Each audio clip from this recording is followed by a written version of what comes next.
வாழ்க வையகம் வாழ்க வளமுடன். ராத்திரி மகரிஷி அவர்களுக்கு வணக்கம். குரு மகானை நினைந்து நன்றியுணர்வோடு இதுகாரும் இறைநிலையினுடைய தன்மாற்றத்தில் தோன்றிய சித்தர்கள், மகான்கள், யோகியர்கள், ஞானியர்கள், ரிஷிகள், மகரிஷிகள், அறிவில் அறிவாய் நிலைத்து அறம் வகுத்தோர் அதை வாழ்ந்து காட்டி அனைத்து ஞான பெருமக்களையும் ஒரு சேர நினைந்து நன்றியுணர்வோடு வணங்கி எல்லாம் வல்ல அருட்பேராற்றல் அதன் அனைத்து தன்மாற்ற நிலைகள், பஞ்சபூதங்கள், நவக்கோள்கள், பிரபஞ்ச அன்னை, அனைத்து உயிர்கள்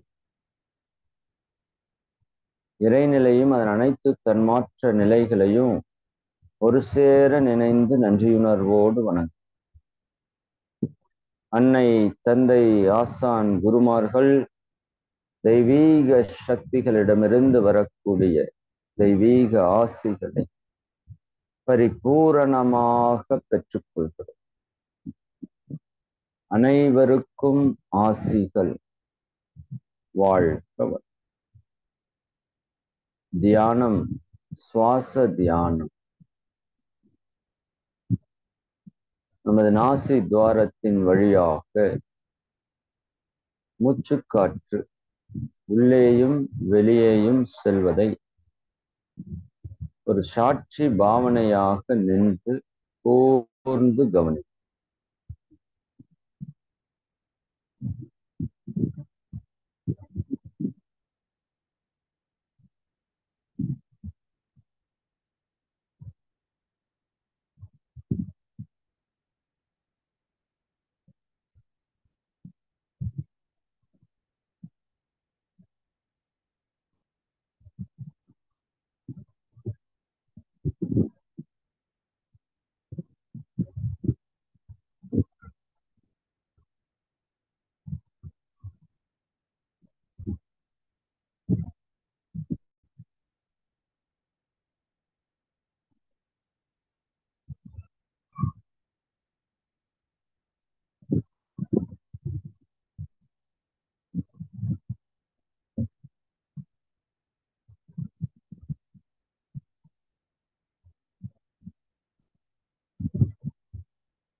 முழு கவனமும் சுவாச காற்றிலேயே நிலை பெறட்டும்.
இன்னும் கூர்ந்து கவனிங்க.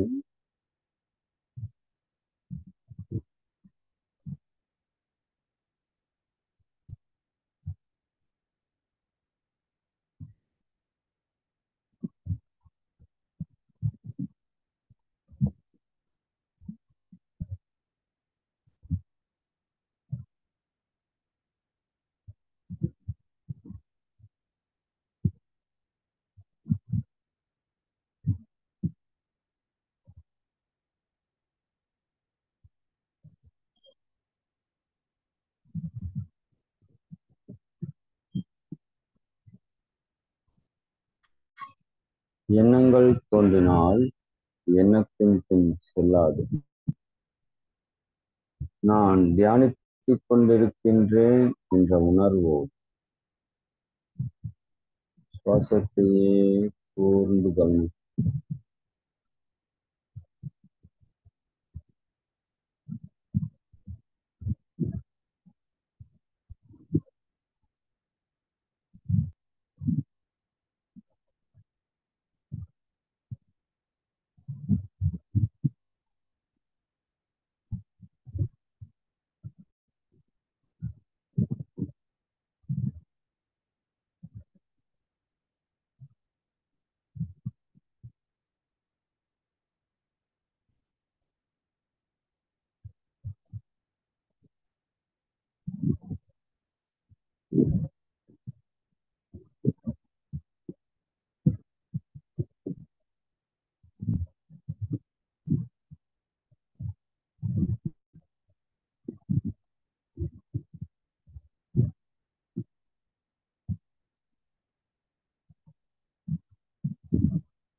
சுவாசத்தை கூர்ந்து கவனிக்க கவனிக்க சுவாசத்தினுடைய வேகம் குறைந்து குறைந்து ஒரு அமைதியான நிலைக்கு வர்றதை உங்களால் உணர முடியும்.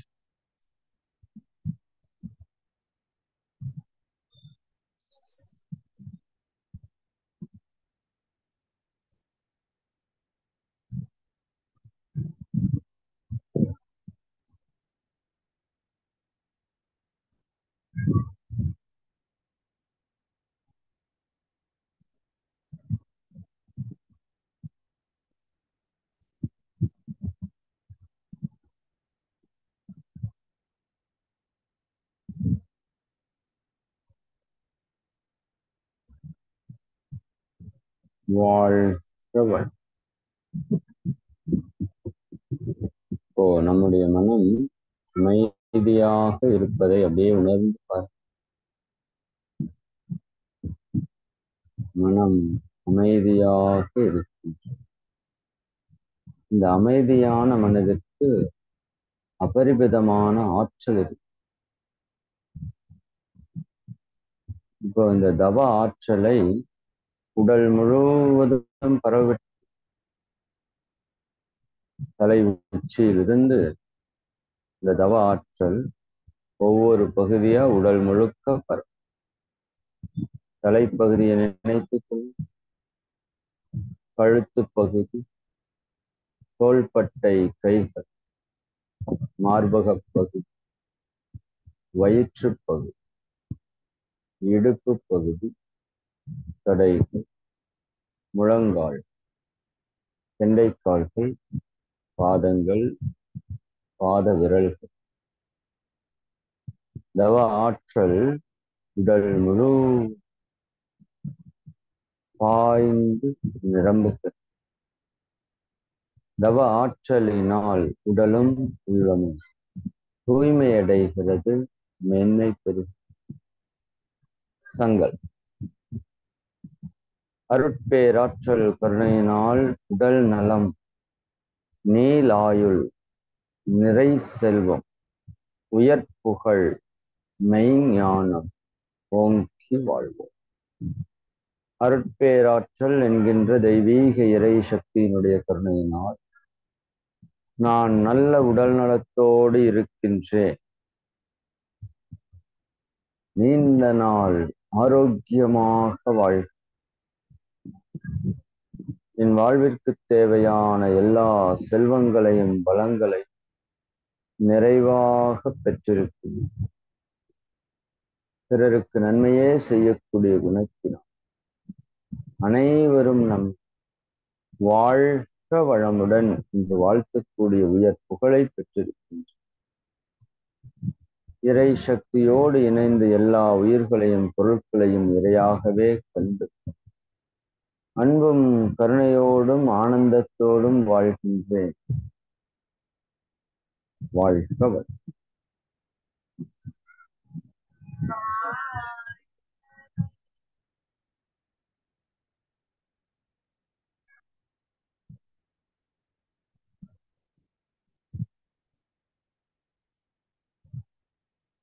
நம் மனதில் அமைதி நிலவட்டும்.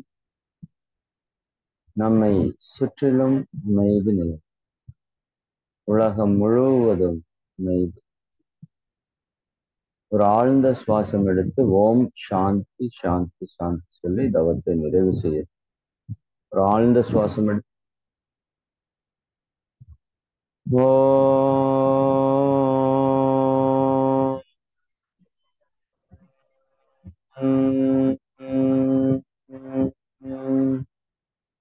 சாந்தி சாந்தி சாந்தி.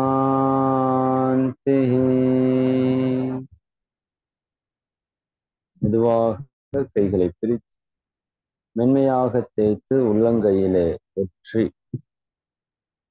முகம் முழுவதும் வருடி கொடுத்து கைகளை நன்கு மேலே உயர்த்தி சேர்த்து ஒரு ஆழ்ந்த சுவாசம்.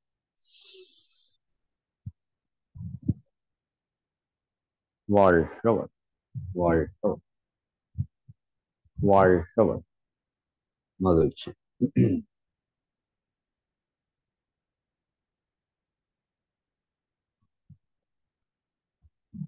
கொஞ்சம் ரிலாக்ஸா உட்காந்துக்கோங்க.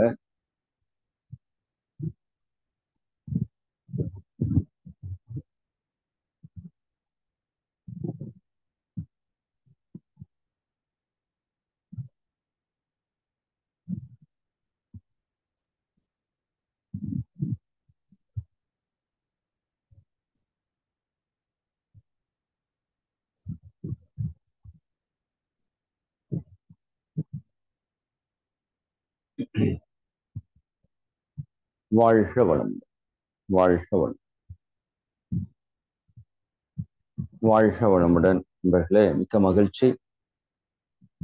இன்று நாம் 6ஆம் நாள் நிகழ்விலே சிறப்பாக கலந்திருக்கிறோம். ரொம்ப மகிழ்ச்சி. இந்த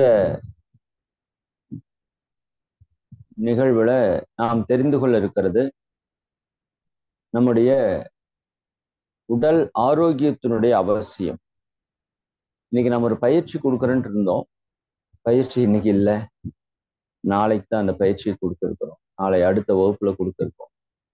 அதற்கு முன்பாக இந்த பயிற்சியோடைய வேல்யூ என்ன? மகரிஷி எப்பவுமே என்ன சொல்லுவாங்கன்னா, எதை ஒன்றை சொன்னாலும் அதனுடைய சிறப்பு என்ன, அதனுடைய வேல்யூ என்ன, அதனுடைய முக்கியத்துவம் என்ன, இது எல்லாம் நல்லா சொல்லி அதுக்கப்புறம் அதை கொடுங்க அப்படின்னு சொல்லுவாங்க. ஏன்னா ஒரு தங்கத்தினுடைய வேல்யூ தெரிஞ்சாதான் அதை நம்ம சரியா பராமரிப்போம், பாதுகாப்போம், பயன்படுத்துவோம். தங்கத்தினுடைய வேல்யூ தெரியாத ஒருத்தங்கிட்ட தங்கத்தை கொண்டு போய் கொடுத்தோம்னா அது சாதாரண பொருளும் தங்கமும் ஒண்ணுதான் அவங்களுக்கு. அது போல நாம் செய்யக்கூடிய இந்த பயிற்சியுடைய வேல்யூ என்ன அப்படிங்கிறத முதல் நாம தெரிஞ்சுக்கணும். அதை தெரிந்து கொண்டு நீங்க அந்த பயிற்சியை செய்யும் போது அது இன்னும் ஆழமாக நீங்க இன்னும் முழு கவனத்தோடு அதை செய்யறதுக்கு வாய்ப்பு. சரிங்களா? அந்த விதத்துல இன்னைக்கு உடற்பயிற்சியினுடைய வேல்யூ என்ன அப்படிங்கிறத நாம தெளிவாக சிந்திக்க போறோம். அதற்கு முன்னாடி உடல்னா என்ன, அந்த உடல்ல என்ன நடக்குது, அப்ப இந்த உடற்பயிற்சியினுடைய அவசியம் என்ன அப்படிங்கிறத தெரிஞ்சுக்கிட்டு நாம அடுத்த வகுப்புல இருந்து பயிற்சிக்கு போறோம். இந்த வகுப்பு மிக மிக முக்கியமான வகுப்பு. நீங்க ஒண்ணுக்கு பல முறை கேட்க வேண்டிய ஒரு வகுப்பு. ஏன்னா என்னுடைய வாழ்க்கையில மிகப்பெரிய மாற்றத்தை ஏற்படுத்திய பல சிந்தனைகள் இந்த வகுப்புக்குள் இருக்கிறத என்னால உணர முடியுது. சரிதான். அந்த விதத்துல முதல் விஷயம், இந்த உடல் ஆரோக்கியம் அவசியம் தானா? உடம்புல நோய் இல்லாம இருக்கிறத இவ்வளவு பெருசா மகான்கள் சொல்லி வச்சிருக்கிறாங்களே, நோயற்ற வாழ்வே குறைவற்ற செல்வம்னு சொல்லியிருக்காங்களே. உடல் ஆரோக்கியத்திற்கு நம்ம முன்னோர்கள் அவ்வளவு முக்கியத்துவம் கொடுத்திருக்கிறாங்களே. சரி, அப்ப உண்மையாலுமே உடல் ஆரோக்கியம் முக்கியத்துவம் வாய்ந்ததா? அது நமக்கு தேவையா? சரிங்களா? அப்ப உடல் ஆரோக்கியத்தினுடைய உடல் நலத்தினுடைய அவசியம் என்ன அப்படின்னு தெரிந்து கொண்டு முடிஞ்ச வரைக்கும் நான் இதை கவர் பண்ணிட்டு அப்புறம் உடல்னா என்ன, அதுல ஏன் ஆரோக்கியம் கெடுகிறது அப்படிங்கிறதையும் நம்ம பார்ப்போம். இன்னைக்கு முடிந்த வரைக்கும் அந்த சப்ஜெக்ட் ரெண்டையுமே பார்க்கறதுக்கு முயற்சி பண்ணுவோம். முடியலைன்னா அடுத்த வகுப்புல அதை கண்டினியூ பண்ணுவோம். நான் மீண்டும் சொல்றேன், அதை பற்றிய அறிவை நாம் ஆழமாக தெளிவாக வளர்த்து கொள்ள வேண்டும். சரி, இப்ப உடல் ஆரோக்கியம். இப்ப நாம இங்க எதுக்காக இங்க வந்திருக்கோம் அப்படின்னா, மேக்சிமம் நம்மளுடைய நோக்கம் ஒண்ணு உடல் ஆரோக்கியம் இல்லாம இருக்கும், இல்லாட்டி மன அமைதி இல்லாம இருக்கும். இந்த இரண்டை தவிர உங்களுக்கு ஏதாவது பிரச்சனை இருக்கா யோசித்து பாருங்களேன். இந்த ராதாரவி ஏதோ ஒரு படத்துல சொல்வார், கூட்டி கழிச்சு பாரு கணக்கு சரியா வரும்னு. அண்ணாமலைன்னு நினைக்கிறேன். சரி, அது மாதிரி நீங்க உங்க லைஃப் பிரச்சனை எல்லாத்தையும் கூட்டி கழிச்சு பாத்தீங்கன்னா ரெண்டு விஷயம்தான். ஒண்ணு உடல் தொந்தரவு, இன்னொன்னு மன தொந்தரவு. நான் அன்னைக்கே சொன்னேன், இந்த இரண்டை தவிர நமக்கு வாழ்க்கையில பிரச்சனையே இல்லை. அப்ப அந்த இரண்டு பிரச்சனையை சரி பண்ணிட்டா எல்லா பிரச்சனையும் சரி பண்ணலாம். இதை உணர்ந்த நம்முடைய முன்னோர்கள் என்ன பண்ணாங்கன்னா, இந்த உடல் ஆரோக்கியத்தை நாம பெறணும் அப்படிங்கிறதுக்காக நிறைய நுட்பங்களை சொல்லி வச்சாங்க. சரி, ஏன் உடல் ஆரோக்கியம் பெறணும் தானே கான்செப்ட். முதல் விஷயம், நாம எல்லாருமே சந்தோஷமா இருக்கிறதுக்கு விரும்புறோம். மாற்று கருத்து இருக்கா? இல்ல. எவ்வளவு பர்சன்ட்? 100% சந்தோஷமா இருக்கிறதுக்கு விரும்புறோம். சரி, அப்ப நம்ம சந்தோஷமா இருக்கணும்னா அதற்கு என்ன வேணும்னு மகான்கள் சொல்றாங்கன்னா, இந்த உடல் ஆரோக்கியமாக இருக்க வேண்டும் சொல்றாங்க. உடல் ஆரோக்கியம் இல்லைன்னா நீங்க சந்தோஷமா வாழவே முடியாது. சரிதானுங்களா? நான் இதை கொஞ்சம் மாற்றி கேள்வியா கேட்பேன். உங்களுடைய உடல் ஆரோக்கியம் கெட்டுச்சுன்னா நீங்க எதையெல்லாம் இழக்க வேண்டி வரும் அப்படின்னு யோசித்து பாருங்களேன். சரி, எல்லாமே சிந்தனை தான். நம்ம சந்தோஷமா வாழ்றதுக்கு என்ன வேணும்னு ஒரு நாள் சிந்திச்சோம், 10 பாயிண்ட் வந்தது. அந்த 10 பாயிண்ட்ல முதல் பாயிண்ட் உடல் ஆரோக்கியம் தான். சரிங்களா? அப்ப இந்த உடல் ஆரோக்கியம் இன்னைக்கு நம்ம கிட்ட 99.9% இல்லை. எனக்கு உடல்ல எந்த நோயும் இல்லை அப்படின்னு சொல்றவங்க ஹேண்ட் ரைஸ் பண்ணுங்களேன் பார்ப்போம். எவ்வளவு பேர் இருக்கீங்கன்னு பார்க்கணுமா? உடம்புல எனக்கு எந்த விதமான நோயுமே இல்லை. சரிங்களா? வாய்ப்பே இல்லை. யாரோ 3 பேர் ஹேண்ட் ரைஸ் பண்ணியிருக்காங்க, 5 பேர் ஹேண்ட் ரைஸ் பண்ணிட்டாங்க. எந்த நோயுமே இல்லைன்னா இவங்கெல்லாம் மிகப்பெரிய ஒரு புண்ணியசாலிகள் அப்படின்னு சொல்லணும். சரிங்களா? அதுக்கு வாய்ப்பு ரொம்ப ரொம்ப குறைவு. இப்ப நம்ம கிட்டத்தட்ட ஒரு 1000 பேருக்கு மேல இருக்கிறோம். ஆனா ஒரு 5 பேர் தான் நம்ம இங்க ஹேண்ட் ரைஸ் பண்ண முடியும். அதுவுமே உடலுடைய பரிபூரண ஆரோக்கிய விதிகளை நாம் எடுத்து செக் பண்ணோம் அப்படின்னா அந்த அளவுக்கு இருக்குமாங்கிறது தெரியல. ஒரு ஆரோக்கியமான உடல் எப்படி இருக்கணும் தெரியுங்களா? எப்படி இருக்கணும்? படுத்தா அடுத்த செகண்ட் தூக்கம் வரணும். இது ஆரோக்கியமான உடலுக்கான ஒரு விஷயம். ஆரோக்கியமான உடலுக்கு நிறைய விஷயங்கள் உங்களுக்கு சொல்லலாம். காலையில எழுந்த 5 நிமிடத்துக்குள்ள நம்ம உடல்ல இருந்து மலம் கழியணும். 5 நிமிடம், அதிகபட்ச நேரம் 5 நிமிடம். உடல் படுத்து கிடக்குது, உடலை எழுப்பி உட்கார வச்சு எந்திரிச்சிங்கன்னா அடுத்த 5 நிமிடத்துக்குள்ள உங்க உடல்ல இருந்து மலம் கழியணும். எப்படி கழியணும் சொல்லுவாங்க இல்லையா?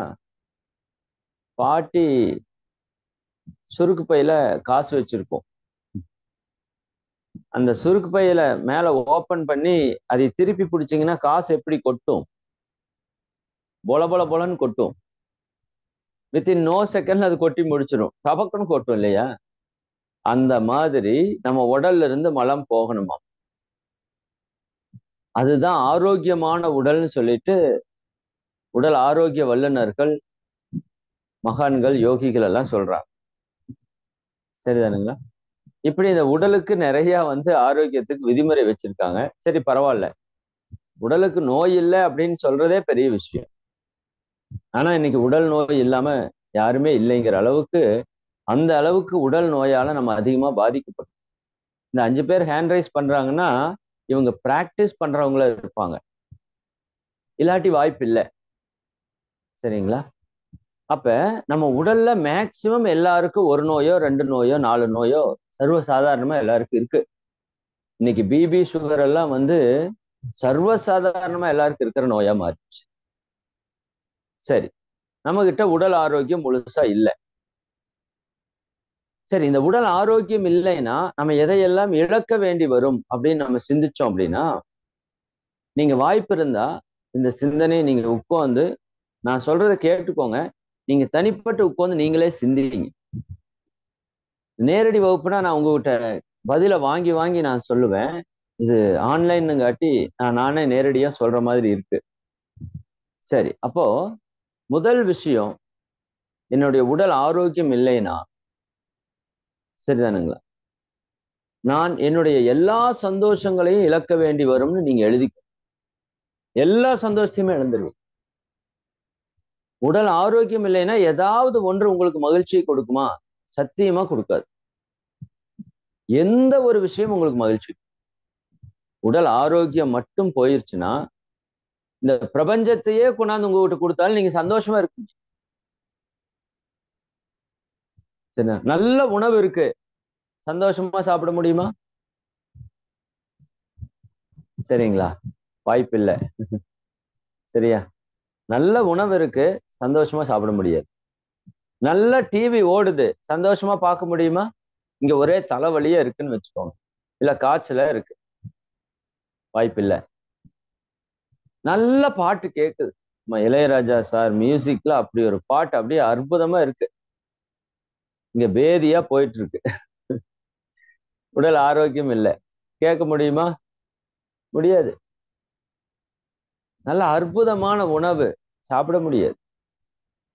நல்ல வாசனை நுகர்ந்து சந்தோஷமா இருக்க முடியாது. சரிங்களா? அப்ப இந்த உடல் ஆரோக்கியம் போயிடுச்சுன்னா நம்ம எல்லா சந்தோஷத்தையும் இழப்போம்.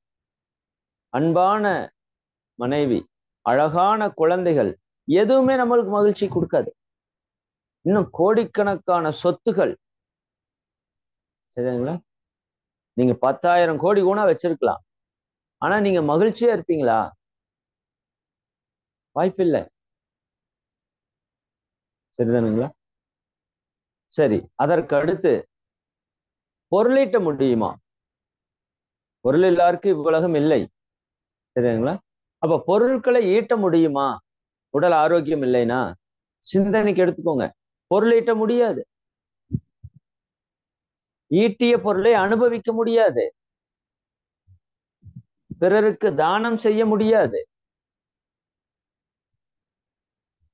சரிங்களா? உடல் ஆரோக்கியம் இல்லைன்னா நம்ம உயிர் ஆற்றல் என்ன ஆயிரும்? கெட்டு போயிரும். உடல் ஆரோக்கியம் குறைய குறைய குறைய குறைய உயிராற்றல் குறைஞ்சு குறைஞ்சு ஒரு நாள் உடல் ஆரோக்கியம் மொத்தமா இல்லைன்னா உயிர் பிரிஞ்சு. அப்ப உடல் ஆரோக்கியமா இல்லைன்னா உயிர் வாழ முடியாது. நம்ம நீண்ட நாள் உயிர் வாழணும், சரிதானுங்களா, சீக்கிரம் இறந்துடக்கூடாது அப்படின்னு நினைக்கிறோம். அதற்கு என்ன தேவை? உடல் ஆரோக்கியம்தான் அடிப்படை. அதனாலதான் திருமூலர் சொல்றாரு, உடம்பார் அழியின் உயிரார் அழிவர். உயிர் போயிரும்பா, கவனமா இருக்கும். உடல் ஆரோக்கியம் அவ்வளவு முக்கியம். சரிங்களா? அப்ப உடல் ஆரோக்கியம் இல்லைன்னா நம்ம சின்ன சின்ன சந்தோஷங்களை கூட அனுபவிக்க முடியாது. நான் அடிக்கடி சொல்றது உண்டு, நீங்க இந்த உலகத்தையே பார்த்து ரசிச்சு சந்தோஷமா இருக்கலாம். உலகத்தை ஃபுல்லா பார்த்து ரசித்து சந்தோஷமா இருக்கலாம். பட் இந்த 2 கண்ணும் நல்லா இருந்தா தான், இந்த 1 இன்ச்சுக்கு 1/2 இன்ச் இருக்கிற இந்த 2 கண்ணும் நல்லா இருந்தா தான் நீங்க உலகத்தையே பார்த்து சந்தோஷமா இருக்க முடியும். இந்த 2 கண்ணு மூடிட்டீங்கன்னா உலகமே உங்களுக்கு இருட்டுதான். இந்த இறைவனுடைய படைப்புல எத்தனை அற்புதங்கள் இருந்தாலும் நீங்க பார்த்து ரசிக்க முடியாது. எவ்வளவு அற்புதமான சிந்தனைகள் இருந்தாலும் இந்த காது 2 கேட்கலைன்னா கேட்டு ரசிக்க முடியாது. எவ்வளவு அற்புதமான நறுமணங்கள் இருந்தாலும் இந்த மூக்குல ஸ்மெல் உணரலைன்னா ஸ்மெல்லிங் இன்பம் இல்லை. நாக்கு மரத்து போன மாதிரி இருக்கு, டேஸ்ட் தெரியலைன்னா இந்த உலகத்துல இருக்கிற எந்த உணவை கொடுத்தாலும் உங்களால சந்தோஷமா ருசிக்க முடியாது. புரியுது? அப்ப இந்த 5 புலன்கள் மூலமாகத்தான் நாம இன்பத்தை அனுபவிச்சுட்டு இருக்கோம். உலக இன்பங்களை அனுபவிக்கிறோம். உலக இன்பங்களை 5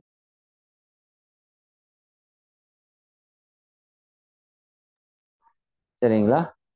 அப்ப இந்த 5 புலன்களும் எங்க இருக்கு? உடம்புலதான் இருக்கு. இன்னும் சிந்திக்கிறோம் பாருங்க. சிந்திச்சு சில நேரத்துல சந்தோஷத்தை அனுபவிப்போம். நமக்கு நடந்த நல்லதை நினைத்து சில நேரத்துல மகிழ்ச்சியா இருப்போம் இல்லையா? அதுவும் மூளையில, நம்ம உடல்ல ஒரு பகுதி தான் மூளை. அப்ப மூளை ஆரோக்கியமா இருந்தாதான், உடல் ஆரோக்கியமா இருந்தாதான் அந்த மனமும் ஆரோக்கியமாக. உடல் ஆரோக்கியம் கெட்டு போச்சுன்னா மன ஆரோக்கியமும் போயிடும், மன நிம்மதியும் போயிடும். உங்களுக்கு எப்ப கோபம் வரும்னு பாருங்க. எப்ப கோபம் வருது? உடல் நலம் குன்றிடுச்சுன்னா பயங்கரமா கோபம் வரும், கவலை வரும், வெறுப்பு வரும், டென்ஷன் ஆகும்.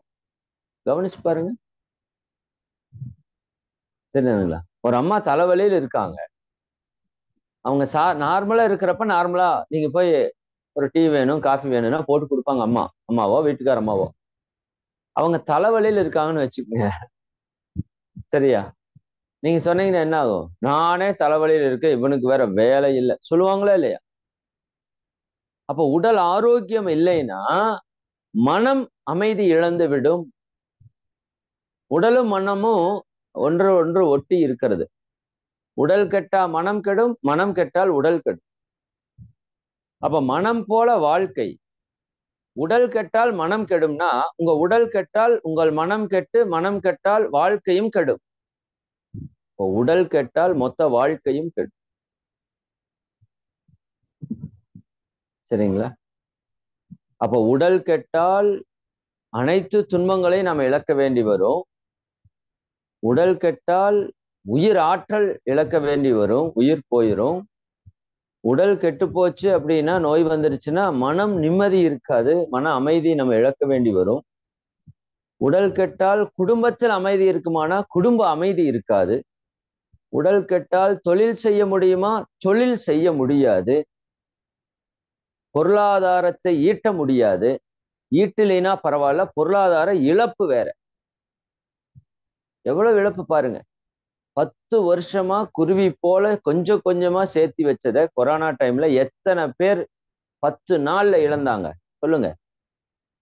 இழந்தமா இல்லையா? சரிங்களா? பல வருஷம் நீங்க சேர்த்துனது சரிங்களா சில நொடிகளில் காணாம போயிடும். பொருளாதார இழப்பு உடல் கெட்டால் எவ்வளவு துன்பம், எவ்வளவு வேதனை. நண்பர்களோட நீங்க இருக்க முடியாது, உறவினர்களோட நீங்க நேரத்தை கடத்த முடியாது, நல்ல நிகழ்வுகளுக்கு உங்களால செல்ல முடியாது, சமுதாய கடமையை நம்மால செய்ய முடியாது. இன்னும் ஒரு படி மேல போய் இந்த உடலை எடுத்ததனோட நோக்கம் என்ன? இறைவனை உணர்வது, இந்த பேரின்பத்தை அடைவது. அதுக்கு தான் உடல் எடுத்திருக்கிறோம். அப்ப இந்த உடல் கெட்டு போச்சுன்னா நீங்க இறைவனை அடைய முடியாது. நீங்க பிறந்த நோக்கமே வீணா போயிடும். அதனால சாதாரணமா உடல் என்று எடுக்காதீங்க. உடம்பார் அழியின் உயிரார் அழிவர், திடம்பட மெய்ஞானம் சேரவும் மாட்டார். திடம்பட மெய்ஞானம் என்று சொல்லக்கூடிய அந்த இறை உணர்வையும் நாம பெற முடியாது. உடம்பு கெட்டுச்சுன்னா அவ்வளவுதான். இப்ப புரியுதா நீங்க ஏன் உடலை ஆரோக்கியமாக வைத்துக் கொள்ளணும்? உடம்பை வளர்க்கும் உபாயம் அறிந்தே. இப்ப சொல்லுங்க, உடம்ப நம்ம ஏன் ஆரோக்கியமா வச்சுக்கணும்? நீங்க சந்தோஷமா வாழணும். சரிதானுங்களா? நீங்க இந்த பிறவி எந்த நோக்கத்திற்காக எடுத்தீர்களோ அந்த நோக்கத்தை நீங்க நிறைவேற்றணும் அப்படின்னா அதற்கு முதல் தகுதி உடல் ஆரோக்கியம். உடல் ஆரோக்கியம் போயிருச்சுன்னா உயிர் போயிடும். உயிர் போயிருச்சுன்னா இறைவனை உணர முடியாது, கர்ம வினையை கழிக்க முடியாது, நல்ல காரியங்கள் செய்து புண்ணியத்தை பெருக்க முடியாது, பாவத்தை போக்க முடியாது. இந்த பிறவி வீணாக போய்விடும். சரி, இந்த பிறவி வீணா போய் இப்ப இறை உணர்வை பெறுவதுதான் நோக்கம். அப்ப இறை உணர்வுங்கிறது பேரின்பம். பேரின்பத்தை அடையிறதுக்கு தகுதி என்ன? நீங்க சிற்றின்பத்தை நல்லா இந்த உலக இன்பங்களை நீங்க நல்லா அனுபவிக்கணும். இது ஒரு தகுதி பேரின்பத்தை பெறுவதற்கு. சரிதானுங்களா? அப்ப அதற்கு நீங்க இந்த உடலை கொண்டுதான் அனுபவிக்கணும். நீங்க அறிவை பெருக்கிக் கொள்ளணும்னா இந்த உடலை கொண்டுதான் அறிவை பெருக்க முடியும். சரிதானுங்களா? நான் அறிவை பெருக்கிக் கொள்ளணும்னு சொன்னேன். எதை கொண்டு நீங்க அறிவை பெருக்குவீங்க? உங்கள் உடலை கொண்டுதான் அறிவை பெருக்குவீங்க. உடல் நலம் கெட்டால் அறிவு பெருக்கம் இல்லை. உடல் ஆரோக்கியமா இருக்கிறங்க தானே கொஞ்சம் உட்கார்ந்து கேட்கறீங்க. சரிங்களா? இப்ப உங்களுக்கு கடும் குளிர் காய்ச்சல் அடிச்சிட்டு இருக்கு, இந்த ஸ்பீச் கேட்பீங்களா? கேட்க முடியுமா? வாய்ப்பில்லை. அப்ப கேட்டால் கேட்பதற்கான அறிவு வளர்கிறது, பார்க்கும் போது அறிவு வளர்கிறது, நுகரும் போது உணரும் போது அறிவு வளர்கிறது. அதனால இந்த 5 புலன்களுக்கும் அறிவு கருவிகள் என்று பெயர். கண்ணு போச்சுன்னா கண்ணுல பாக்குற இன்பம் மட்டும் போகல, பார்த்து அறிந்து கொள்ற அறிவும் போச்சு. அதனாலதான் ஔவையார் சொன்னாங்க, அரிது அரிது மானிடராய் பிறத்தல் அரிது, அதனினும் அரிது கூன் குருடு செவிடு பேடு நீங்கி பிறத்தல். ஏன்னா கூன் குருடு செவிடு பேடு இருந்துருச்சுன்னா அதனால நம்மால அறிவை பெருக்கிக் கொள்ள முடியாது. இதுக்கு பேர் அறிவு கருவிகள் என்று பெயர். நமக்கு அறிவை பெருக்கக்கூடிய கருவிகள். செல்வத்துள் செல்வம் செவிச்செல்வம், அச்செல்வம் செல்வத்துள் எல்லாம் தலை. அறிவு செல்வத்தை பெருக்கக்கூடிய கருவிகள் இது. உடல் நலம் கெட்டால் அறிவு செல்வம் போயிடும். காது கேட்கலைன்னா கேட்கிற செல்வம் போச்சு. அறிவை பெருக்கிக் கொள்ள முடியாது. அறிவை பெருக்கிக் கொள்ளலைன்னா ஞானத்தை அடைவது முடியாது. அப்ப இறை உணர்வை பெற முடியாது. இப்ப உடம்பை ஏன் நம்ம ஆரோக்கியமா வச்சுக்கணும்? உடம்பை வளர்க்கும் உபாயம் அறிந்தே உடம்பை வளர்த்தேன் உயிர் வளர்த்தேனே. சார் நான் இறக்கக்கூடாது, நீண்ட நாள் ஆரோக்கியமா வாழணும், உயிர் என்னை விட்டு போகக்கூடாது. அப்ப என்ன பண்ணணும்? நீங்க உடலை ஆரோக்கியமாக வைத்துக் கொள்ளணும். ஆரோக்கியமான உடல் உயிரை இழுத்து பிடிச்சு வச்சுக்கோ, யமனே வந்தாலும் விடாது. ஆரோக்கியமற்றவளர் உயிரை விட்டு. சரிங்களா? இப்ப மகரிஷி என்ன சொல்றாங்க, நீங்கள் உடலை ஆரோக்கியமாக வைத்துக் கொள்வது இந்த சமுதாயத்துக்கு செய்யக்கூடிய ஒரு தொண்டு என்று சொல்கிறார். நீங்கள் உடலை ஆரோக்கியம் இல்லாமல் வைத்திருப்பது மிகப்பெரிய ஒரு பாவம் என்று சொல்கிறார். எப்படிதான் மற்றவங்களுக்கு துன்பம் கொடுத்தா தானே பாவம் நினைக்கிறோம். நம்ம உடலை நாம ஆரோக்கியம் இல்லாம வச்சிருக்கிறதே பெரும் பாவம் என்று மகரிஷி சொல்றார். எப்படி கேக்குறீங்க? யோசித்து பாருங்க. நம்மளுக்கு உடல் நலம் கெட்டு போச்சு, நம்ம என்ன பண்ண முடியும்? ஒன்னும் பண்ண முடியும். சரிதானுங்களா? ஒன்னும் பண்ண முடியாது. குடும்பத்துல எவ்வளவு பேர் கஷ்டப்படுவாங்க. அப்படி இருந்த நாட்கள் இருக்குல்ல, அதை யோசித்து பாருங்க. இந்த ஆண்களா இருந்தா கூட கொஞ்சம் பரவாயில்ல, 1 லிட்டர் மட்டும்தான் நிற்கும். பெண்களா இருந்துருச்சுன்னா ரொம்ப கஷ்டம். அந்த பெண் ஒரு 2 நாள் படுத்துட்டாங்கன்னா அந்த வீடே கதிகலங்கி நிற்கும். கவனிச்சிருக்கீங்களா? போட்டது போட்டபடி அப்படியே கிடக்கும், குப்பமேடு மாதிரி கிடக்கும். ஓப்பனா சொல்லி, ஏன் ஒருத்தவங்க உடல் கெட்டு போச்சுன்னா உங்க குடும்பத்துல நிலையை யோசிச்சு பாருங்க. எவ்வளவு பேருக்கு மன வருத்தம், எவ்வளவு பேருக்கு கஷ்டம், எவ்வளவு பொருளாதார இழப்பு. சரிங்களா? இன்னும் நாம அடுத்தவங்களுக்கு பயன்படுறதுக்காக பிறந்திருக்கிறோம். ஆனா உடல் கெட்டா நமக்கு நிறைய பேர் வேலை செய்யற மாதிரி ஆயிப்போயிரு. கணவர் நமக்காக வேலை செய்யணும், மனைவி நமக்காக வேலை செய்யணும், குழந்தைகள் நமக்காக வேலை செய்யணும், பெற்றோர் நமக்காக வேலை செய்யணும். அடுத்தவர்களுடைய வேலையை திருடக்கூடிய அளவுக்கு நம்ம வந்துருவோம். நல்லா புரிஞ்சுக்கோங்க. நம்மளோட ஆற்றலை அடுத்தவங்களுக்கு கொடுக்கறது புண்ணியம், அடுத்தவங்களோட ஆற்றலை நம்ம கிட்ட வாங்குறது பாவம். சரிதானுங்களா? கொடுத்துட்டு வாங்கினோம்னா தப்பில்லை. நீங்க கணவனாக இருந்து கொண்டு குடும்பத்துக்கு சம்பாரிச்சு கொடுத்துட்டு மனைவியுடைய வேலையை வாங்குறது தப்பில்லை, give and take policy. But நான் மனைவியாக இருந்து கொண்டு சமையல் செய்து கொடுக்காம, குடும்பத்தை பார்க்காம அவங்க கிட்ட இருந்து உடல் நலம் கெட்டப்ப ஒரு விஷயத்த வாங்குற பாருங்க, அது பாவம்.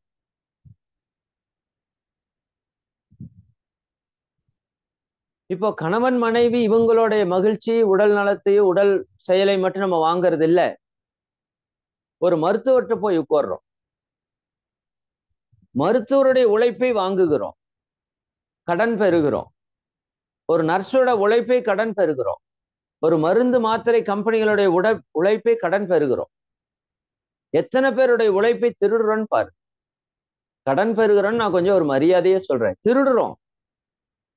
நான் உடல் ஆரோக்கியம் இல்லாமல் போனால் இத்தனை நடக்குது.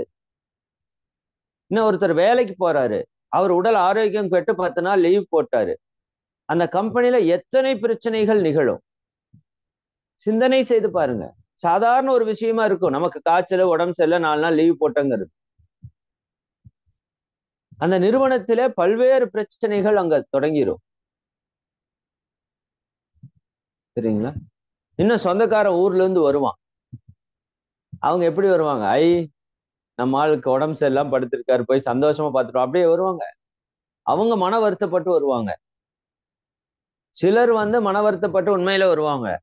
சிலர் திட்டிட்டே வருவாங்க. இவனுக்கு வேற எப்ப பார்த்தாலும் உடம்பு சரியில்லை, போய் பார்க்கலைன்னா வேற சண்டை போடுவான், அதுக்காகவே போய் பார்க்கணும், வாப்பா போய் பார்த்து தொலைலாம் அப்படின்னு வருவாங்க. உண்மையா இல்லையா? யாரு வேலைக்கு எடுத்துட்டு வர்றதுக்கு இன்னைக்கு நேரம் இல்லை நமக்கு. சரி, அப்ப அவர்களுடைய உழைப்பை நம்ம திருடுறதுக்கு ஆரம்பிச்சோம்.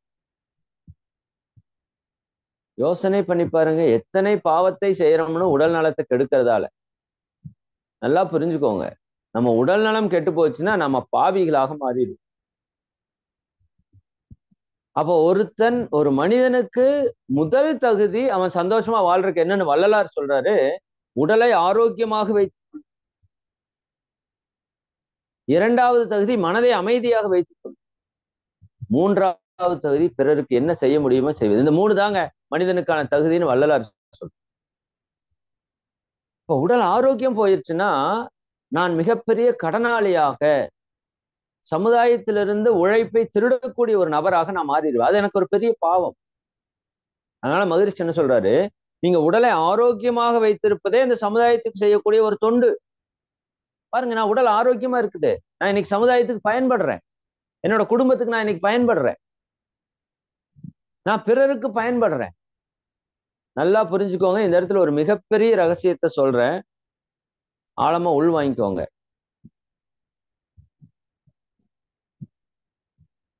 ஒரு ஃபேன் இருக்கு, அந்த ஃபேன் ஓடுது, பயன்படுது.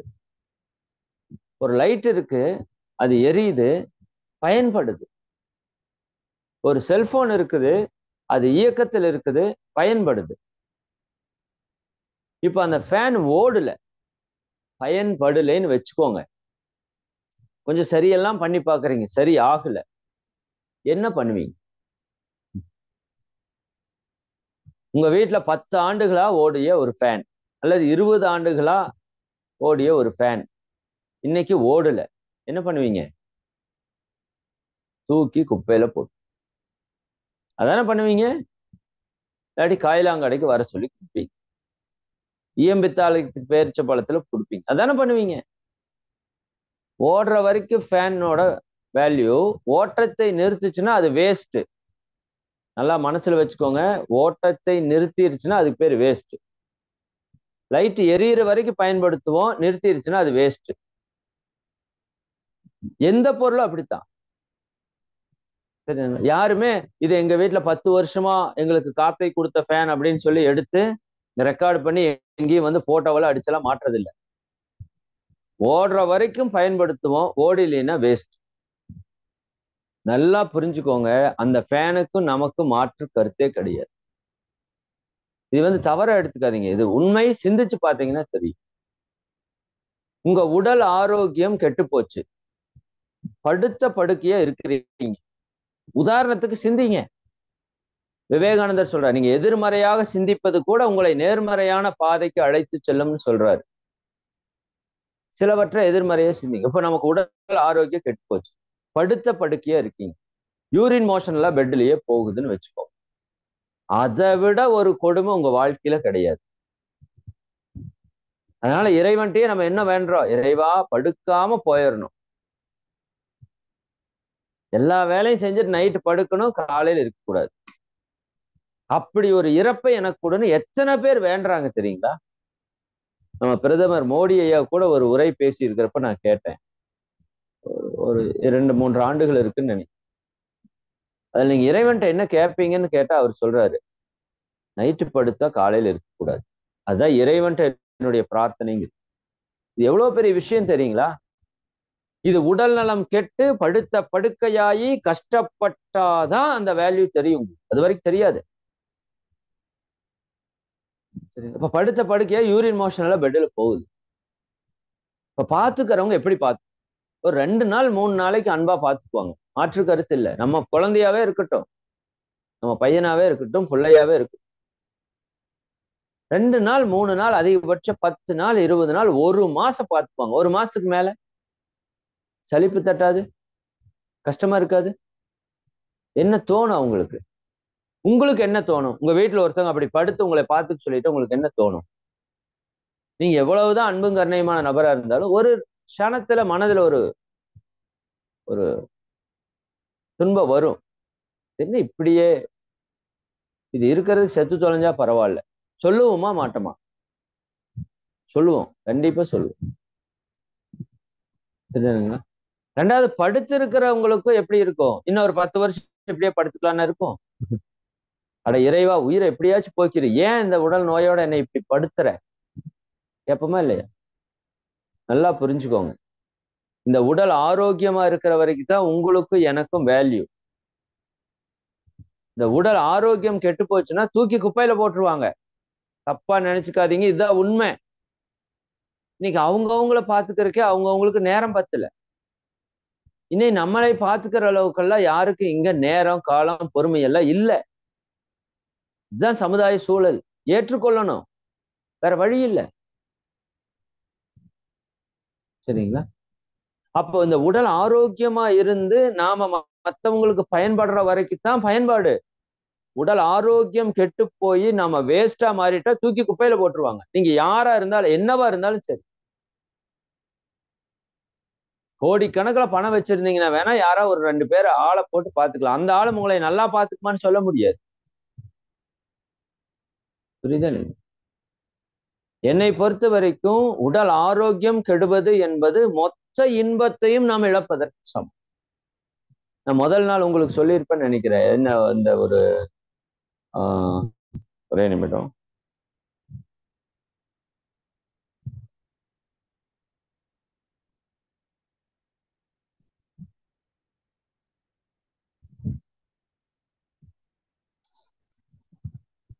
ஓகே, என்ன சொன்னோம்?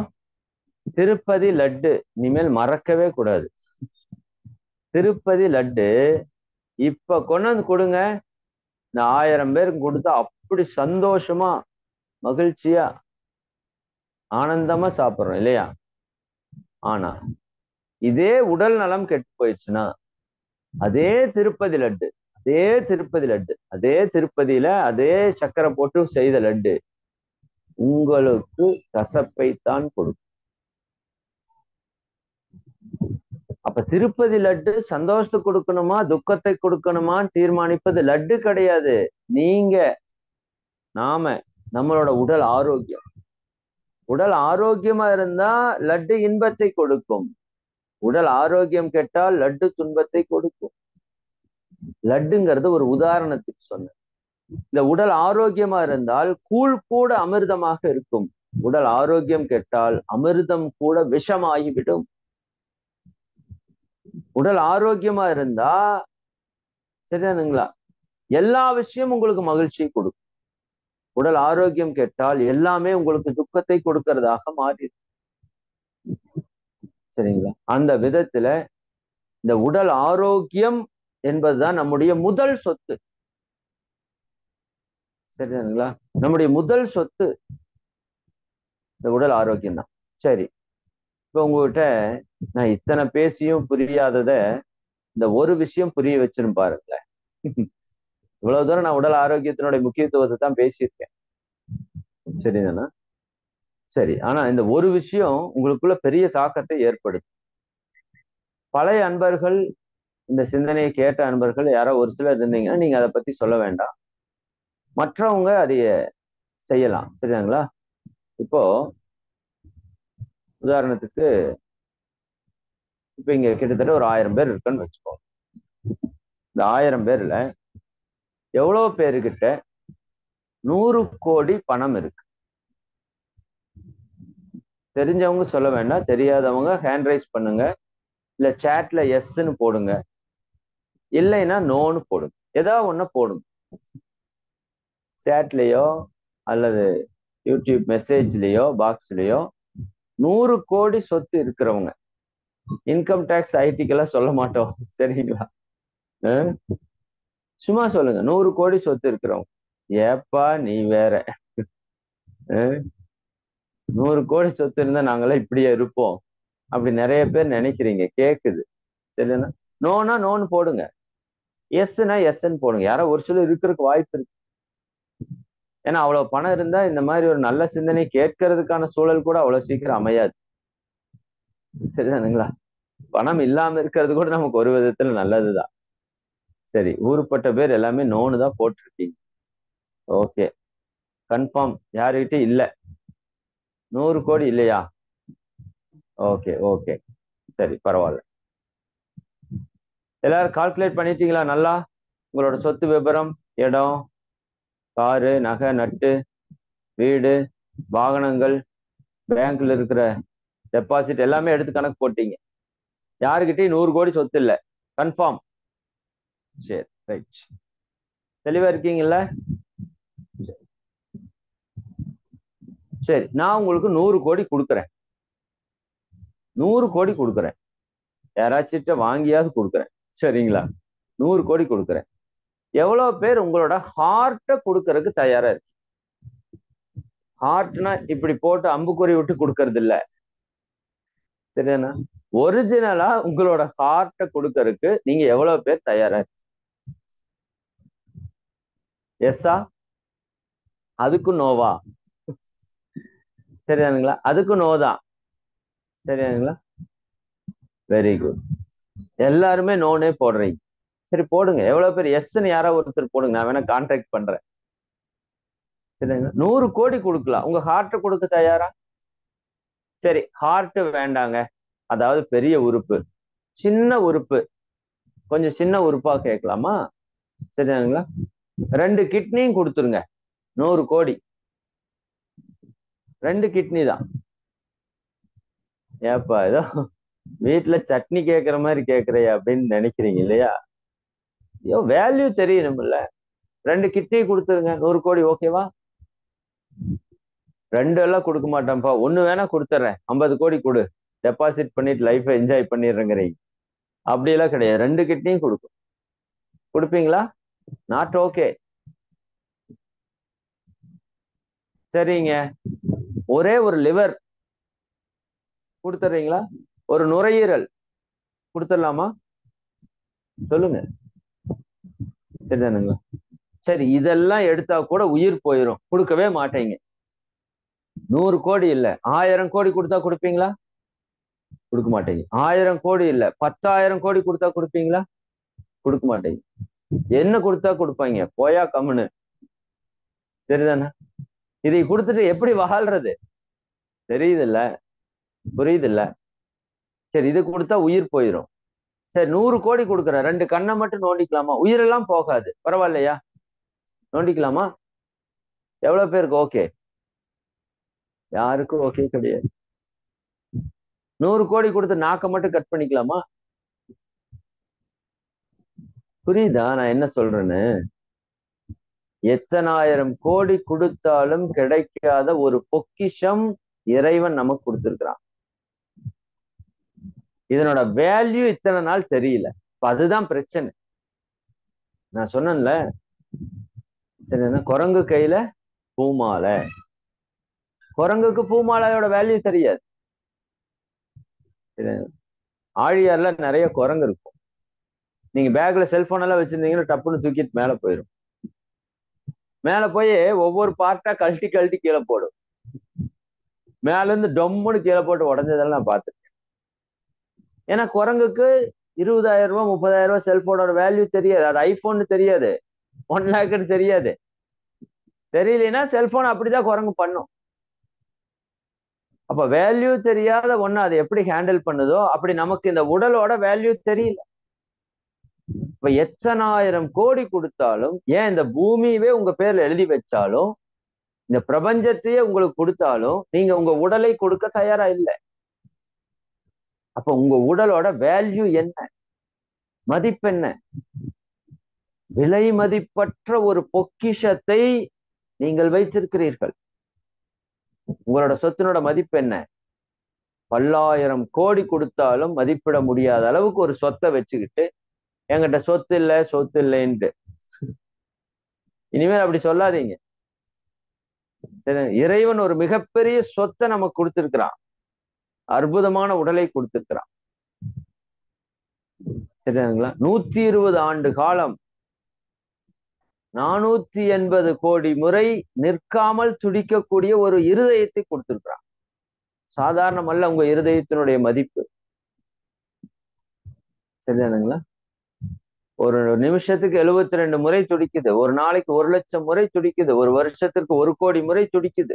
சரி, 4 கோடி முறை துடிக்குது. 120 வருஷத்துக்கு 480 கோடி முறை நிற்காமல் துடிக்கக்கூடிய ஒரு இருதயம் உங்களுக்குள்ள இருக்குது. அதனோட வேல்யூ நமக்கு தெரியல. ஒரு நாள் ஒரு நொடி நின்றால் தான் உங்களுக்கு அது வேல்யூ தெரியும். அட்டாக் வந்துருச்சு சார், ஹார்ட் இயங்க மாட்டேங்குது சார், 10 நிமிஷம் ட்ரீட்மெண்ட் எடுத்திருப்பாங்க. சரிதாங்களா? 5 லட்சம் ரூபாய் வாங்கிடுவாங்க. 10 நிமிஷம் அந்த ஹார்ட்டை ஓட வைக்கிறதுக்கே 5 லட்சம் ரூபாய் சார்ஜ்னா, வாழ்நாள் முழுக்க ஓடிட்டு இருக்கிற இருதயத்துக்கு நீங்க எவ்வளவு சார்ஜ் கொடுக்கணும் சொல்லுங்க? ஒரு முறை டயாலிசிஸ் பண்றதுக்கே ஆயிரக்கணக்கில் செலவு பண்றோமே, இத்தனை நாள் வாழ்நாள் முழுக்க டயாலிசிஸ் பண்ணிட்டு இருக்கே உங்களோட கிட்னி, எவ்வளவு காசு கொடுக்கணும்? நுரையீரல் வேலை செய்யல சார், வென்டிலேஷன் வைக்கணும் சார், ஆக்சிஜன் சிலிண்டர் வைக்கணும் சார், ஒரு நாளைக்கு 5,000 ரூபாய் செலவாகுது சார். ஓகே சார், இத்தனை நாளா ஃப்ரீயா ஆக்சிஜனை இழுத்து இழுத்து கொடுத்துருக்கே, அதுக்கு எவ்வளவு நீங்க செலவு பண்ணணும் சொல்லுங்க? சரிதானா? எத்தனாயிரம் கோடி கொடுத்தாலும் இந்த உடலுக்கு ஈக்குவல் கிடையாது. இந்த உடல் ஒரு அற்புதமான ஒரு கருவி.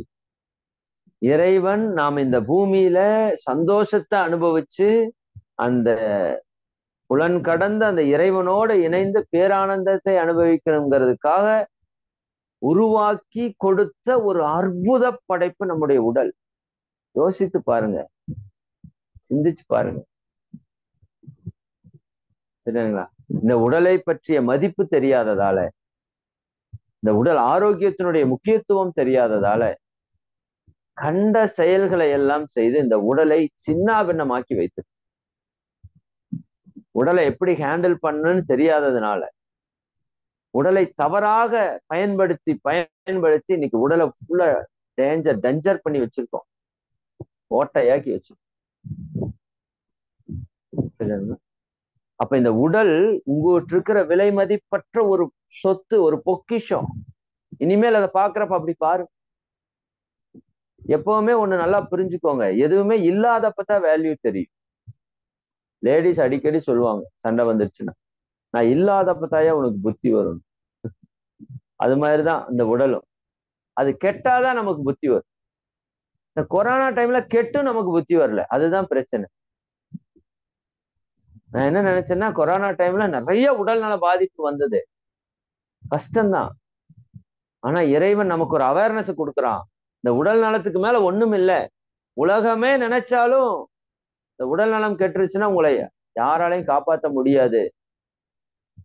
ஒரே ஒரு நுண்ணிய கிருமியை வச்சு ஒரு பாடம் நடத்திட்டான் பாருங்க. நீ எவ்வளவு பெரிய சயின்டிஸ்டா, தடுக்க முடியலையே. நீ எத்தனை கோடி பணம் வச்சுட்டு தடுக்க முடியலையே. புரியுதா? நீ எவ்வளவு பெரிய அறிவாளியா இருந்தாலும் கண்ட்ரோல் பண்ண முடியலையே. அப்ப உடல் ஆரோக்கியத்துக்கு முக்கியத்துவம் கொடுக்கணுங்கிறது தான் கொரோனா உணர்த்துறதுக்கு வந்தது. கொஞ்ச நாள் மாறணும், கெட்டது செய்ய நிறுத்தணும். பழங்கள் எல்லாம் சாப்பிட்டோம், கொரோனா போயிடுச்சு, மறுபடியும் பழைய நிலை. கண்டதை திங்கிறது, கண்ட நேரத்துல தூங்குறது, கண்டதை பாக்குறது, கண்டதை நினைக்கிறது, கண்டதை செய்யறது, உடலை கெடுத்து சின்னாபின்னமாக்குறது. நீங்க உடலுக்கு நல்லது செய்யலினாலும் பரவாயில்ல, இந்த உடல் அப்படித்தான் படைச்சிருக்கான் இறைவன். இதுக்கு நீங்க போய் எல்லாம் ஒண்ணும் செய்ய வேண்டாம், அதுவே செஞ்சுக்கும். சரிதானுங்களா?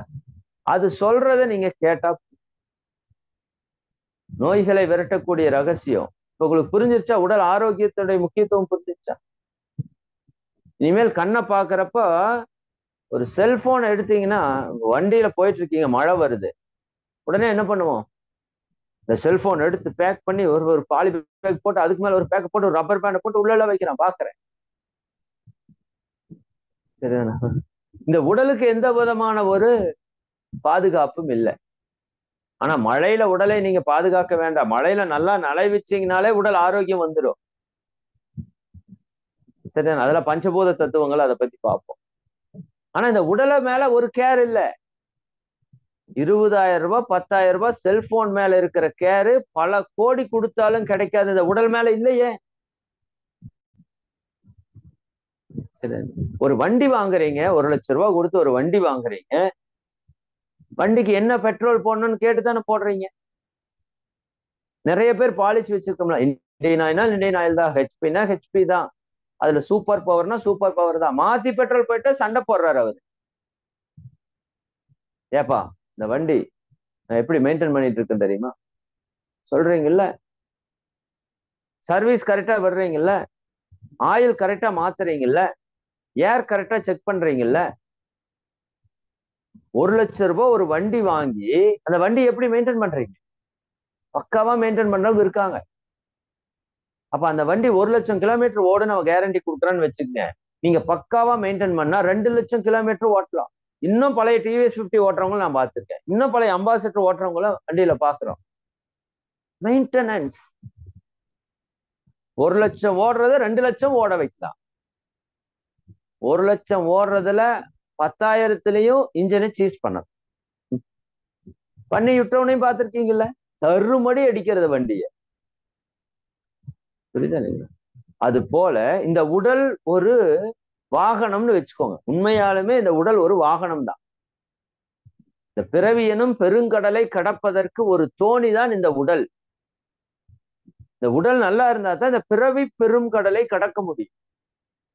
இந்த தோணியை ஓட்ட போட்டு விட்டுட்டீங்கன்னா, பிறவி எனும் பெருங்கடலை கடக்கிறதுக்கான தோணியை ஓட்ட போட்டு விட்டுட்டீங்கன்னா, நீங்க எடுத்த பயணம் முடிஞ்சிடும், பகுதியில முடிஞ்சிடும், வீணா போயிடும். இந்த உடலாகிய வாகனத்தை நீங்க நல்லா வச்சுக்கணும். நீங்க ஒரு இடத்துக்கு போகணும்னா அந்த வாகனம் நல்லா இருக்கும். வாகனம் கெட்டு போச்சுன்னா நீங்க நினைச்ச இடத்துக்கு போக முடியாது. அது போல இந்த பிறவிய முழுமையா நம்ம அனுபவிக்கிறதுக்கு இறைவன் இந்த உடலை அப்படிங்கிற பொக்கிஷத்தை கொடுத்துருக்கிறான், ஒரு வாகனத்தை கொடுத்துருக்கான். 1,00,000 ரூபாய் கொடுத்து வாங்குற வண்டிக்கு என்ன ஃபியூல் போடணும்னு யோசிக்கிற நம்ம, எத்தனை கோடி கொடுத்தாலும் கிடைக்காத இந்த பொக்கிஷமான இந்த உடலுக்கு என்ன உணவு கொடுக்கணும்னு யோசிக்கணுமா இல்லையா? யோசிக்கணுமா வேண்டாம்? சரி, எங்க போனாலும் உங்களை தூக்கி நடந்துட்டே இருக்குதே இந்த காலு, நடக்குது, கை எத்தனை வேலை செய்யுது, கண்ணு பாக்குது, வாய் பேசுது, காது கேக்குது. சரி, இதெல்லாம் உடல் ஒரு கருவி, அது இயங்கி நமக்கு நிறைய ஹெல்ப் பண்ணிட்டே இருக்கு. சரி, அப்புறம் ஒரு சாதாரண வண்டிய 3 மாசத்துக்கு ஒரு டைம் 6 மாசத்துக்கு ஒரு டைம் சர்வீஸ்க்கு விடுறீங்க. விடுறோமா இல்லையா? இந்த வண்டி எத்தனை வருஷம் ஆச்சு? என்னோட வண்டி 39 வருஷம் ஆச்சு. உங்க வண்டி எத்தனை வருஷம் ஆச்சு? இத்தனை வருஷமா சர்வீஸ் கூட்டிருக்கீங்களா? எப்பயாவது உடம்பு கெட்டு போச்சுன்னா டாக்டருக்கு போறீங்க. பெரிய பிரச்சனை வந்ததுன்னா போய் சரி பண்ணிட்டு வர்றீங்களே தவிர வண்டி சர்வீஸே பண்ணல. Only water wash. காலையில எந்திரிச்சு ஃபுல்லா வாட்டர் வாஷ் பண்ணிட்டு போயிடுறது. மேல பாக்குறப்ப அப்படியே பளபளன்னு இருக்கும். உள்ளெல்லாம் எப்படி இருக்கும்? கெட்டு டேமேஜா இருக்கும். புரியுதா? சாதாரணமா 1 லட்சம் ரூபாய் கொடுத்து வாங்குற ஒரு வண்டிய பாக்குற ஒரு மெயின்டெனன்ஸ் கூட நம்ம உடம்ப பாக்கலையே. ஏன்? நான் தவறு சொல்லல, உங்களை குறை சொல்லல. நமக்கு யாரு சொல்லி கொடுத்து? ஒரு வண்டி வாங்கினப்போ ஒரு மேனுவல் கொடுத்து இது இப்படி பண்ணணும் சார், இப்படி எல்லாம் பண்ணாதா சார் அது நல்லா இருக்கும்னு சொல்லி கொடுத்தா நாம அதை சரியா ஃபாலோ பண்ணணும். ஆனா இந்த உடலினுடைய வேல்யூ சொல்லி கொடுக்காதால இந்த உடலை நம்ம கண்டுக்கு ஏதோ போட்டு ஏதோ உடம்புன்னு போட்டு தருமடி அடிக்கிறோம், கண்டதை திங்கிறோம், கண்டதை கேட்கிறோம், கண்டதை பேசுறோம். ஒரு வரைமுறை இல்லாம இந்த உடலை பயன்படுத்தி உடல் இன்னைக்கு என்ன ஆச்சு? கெட்டு போச்சு. சரிங்களா? அப்ப உடல் நமக்கு இப்ப எப்படி இருக்கணும்? ஆரோக்கியமாக இருக்கணும்னு சொல்றோம். நீங்கள் மகிழ்வாக வாழணும், இன்பமா வாழணும், ஆனந்தமா வாழணும், பொருள் நல்லா ஈட்டி வாழணும், ஈட்டிய பொருளை அனுபவித்து வாழணும், பிறருக்கு நன்மை செய்து வாழணும், ஒரு ரோல் மாடலா நீங்க இருக்கணும். சரிங்களா? அப்படின்னா முதல் தகுதி என்ன வேணும்னா உங்களுக்கு உடல் ஆரோக்கியம் வேணும். இந்த உடல் ஆரோக்கியத்தை கொண்டு நீங்க எதை வேணா பெறலாம். சரிங்களா? உடல் ஆரோக்கியம் கெட்டு போச்சுன்னா நீங்க எல்லாவற்றையும் இழக்க வேண்டி வரும். அதனால எப்பேற்பாடு பட்டாவது உடல் ஆரோக்கியத்தை பெருக்கிக் கொள்ளுங்கள் அப்படின்னு மகரிஷி சொல்றார். சரிங்களா? அப்ப நீங்க உடலை ஆரோக்கியமாக வைத்துக் கொள்வதே மிகப்பெரிய சேவை. யாருடைய உழைப்பையும் வாங்காம என்னோட உழைப்பை பிறருக்கு கொடுக்குறேன் அப்படிங்கிறத மிகப்பெரிய சேவை. உடல் யோசிச்சு பாருங்க, உலகத்துல எல்லாருமே உடல் ஆரோக்கியத்தோட இருக்காங்கன்னா எப்படி இருக்கும் உலகம்? அற்புதமா இருக்காது? குடும்பத்துல சண்டையே வராது பெரிதாக. உடல் ஆரோக்கியம் கெடுறதாலதான் குடும்பத்துல பல்வேறு விதமான சண்டைகள், பிரச்சனைகள். சரி, அப்ப உடல் ஆரோக்கியத்தோட முக்கியத்துவம் தெரிஞ்சிருச்சு. நல்லா ஒரு பாயிண்ட மனதில் இருத்தி கொள்ளுங்க. நீங்க ஓட்டத்தை நிறுத்தினா தூக்கி குப்பையில போட்டுருவாங்க. ஓடுற வரைக்கும் மட்டும்தான் உங்களுக்கு எனக்கும் வேல்யூ. அதனால வாழ்நாள் முழுக்க ஓடணும் அப்படிங்கறத, இயங்கணும் அப்படிங்கறத நீங்க மனசுல வச்சுக்கோ. வாழ்நாள் முழுக்க இயங்கணும்னா அதுக்கு இந்த உடல் தான் அடிப்படை. சுவர் இல்லாமல் சித்திரம் வரைய முடியாது. உடல் நலம் இல்லாமல் நீங்கள் மகிழ்ச்சியாக வாழ முடியாது. அதனாலதான் ஔவையார் சொன்னாங்க, நோயற்ற வாழ்வே குறைவற்ற செல்வம். இந்த உடல் மட்டும் ஆரோக்கியமா வச்சுக்கிட்டீங்கன்னு வச்சுக்கோங்க. விவேகானந்தர் என்ன சொல்றாருன்னா, உடல் ஆரோக்கியம் ஆயிருச்சுன்னா மனம் அமைதியாயிருங்க. இது மிகப்பெரிய ரகசியம். நமக்கு கெட்ட எண்ணங்கள் வருது இல்ல, அதனாலதானே கெட்ட சொற்களை செய்யறோம். கெட்ட எண்ணங்கள் வருதானே கெட்ட செயல்களை செய்யறோம். கோபம்ங்கிற எண்ணம் வர்றதுங்காட்டி தானே கோபப்படுறோம், பிறரை துன்புறுத்துறோம். புரியுதா இல்லைங்களா? கவலைங்கிற ஒரு எண்ணம் வர்றதுனால தானே நம்மளையும் மற்றவங்களையும் கஷ்டப்படுத்துறோம். பொறாமை, வெறுப்பு, இதெல்லாம் மனதில் தோன்றக்கூடிய கெட்ட எண்ணங்கள். அது கெட்ட சொற்களையும் கெட்ட செயல்களையும் செய்து நம்ம வாழ்க்கையை சிதைக்கும். விவேகானந்தர் சொல்றார், நல்ல உடலில் கெட்ட எண்ணம் வராது. நல்லா புரிஞ்சுக்கோங்க. இந்த உடல் ஆரோக்கியத்தை சாதாரணமா இடப்படாது. நல்ல உடலில் கெட்ட எண்ணம் வராது. சரிங்களா? அப்ப நீங்க உடலை ஆரோக்கியமாக வைத்துக் கொண்டாலே மனம் தூய்மையாயிருங்கிறாரு விவேகானந்தர். உண்மை கூட. நீங்க பாருங்க, உடல் ஆரோக்கியமா இருக்கிறப்ப நீங்களுக்கு யாராவது உங்களை திட்டினா கூட சரி போப்பா அப்படின்னு போயிருவீங்க. ஆனா உடல் நலம் கெட்டிருக்கிறப்ப எவனாச்சும் ஏதாச்சும் சொல்லிட்டான், செத்தாம உண்டுலேன்னு பண்றோமா இல்லையா? எத்தனை பிரச்சனை வருது. புரியுது? அப்ப உடல் ஆரோக்கியம் மிக மிக அவசியம், மிக மிக அவசியம். அப்ப எப்பேற்பாடு பட்டாவது உடல் ஆரோக்கியத்தை நம்ம பெறணும்.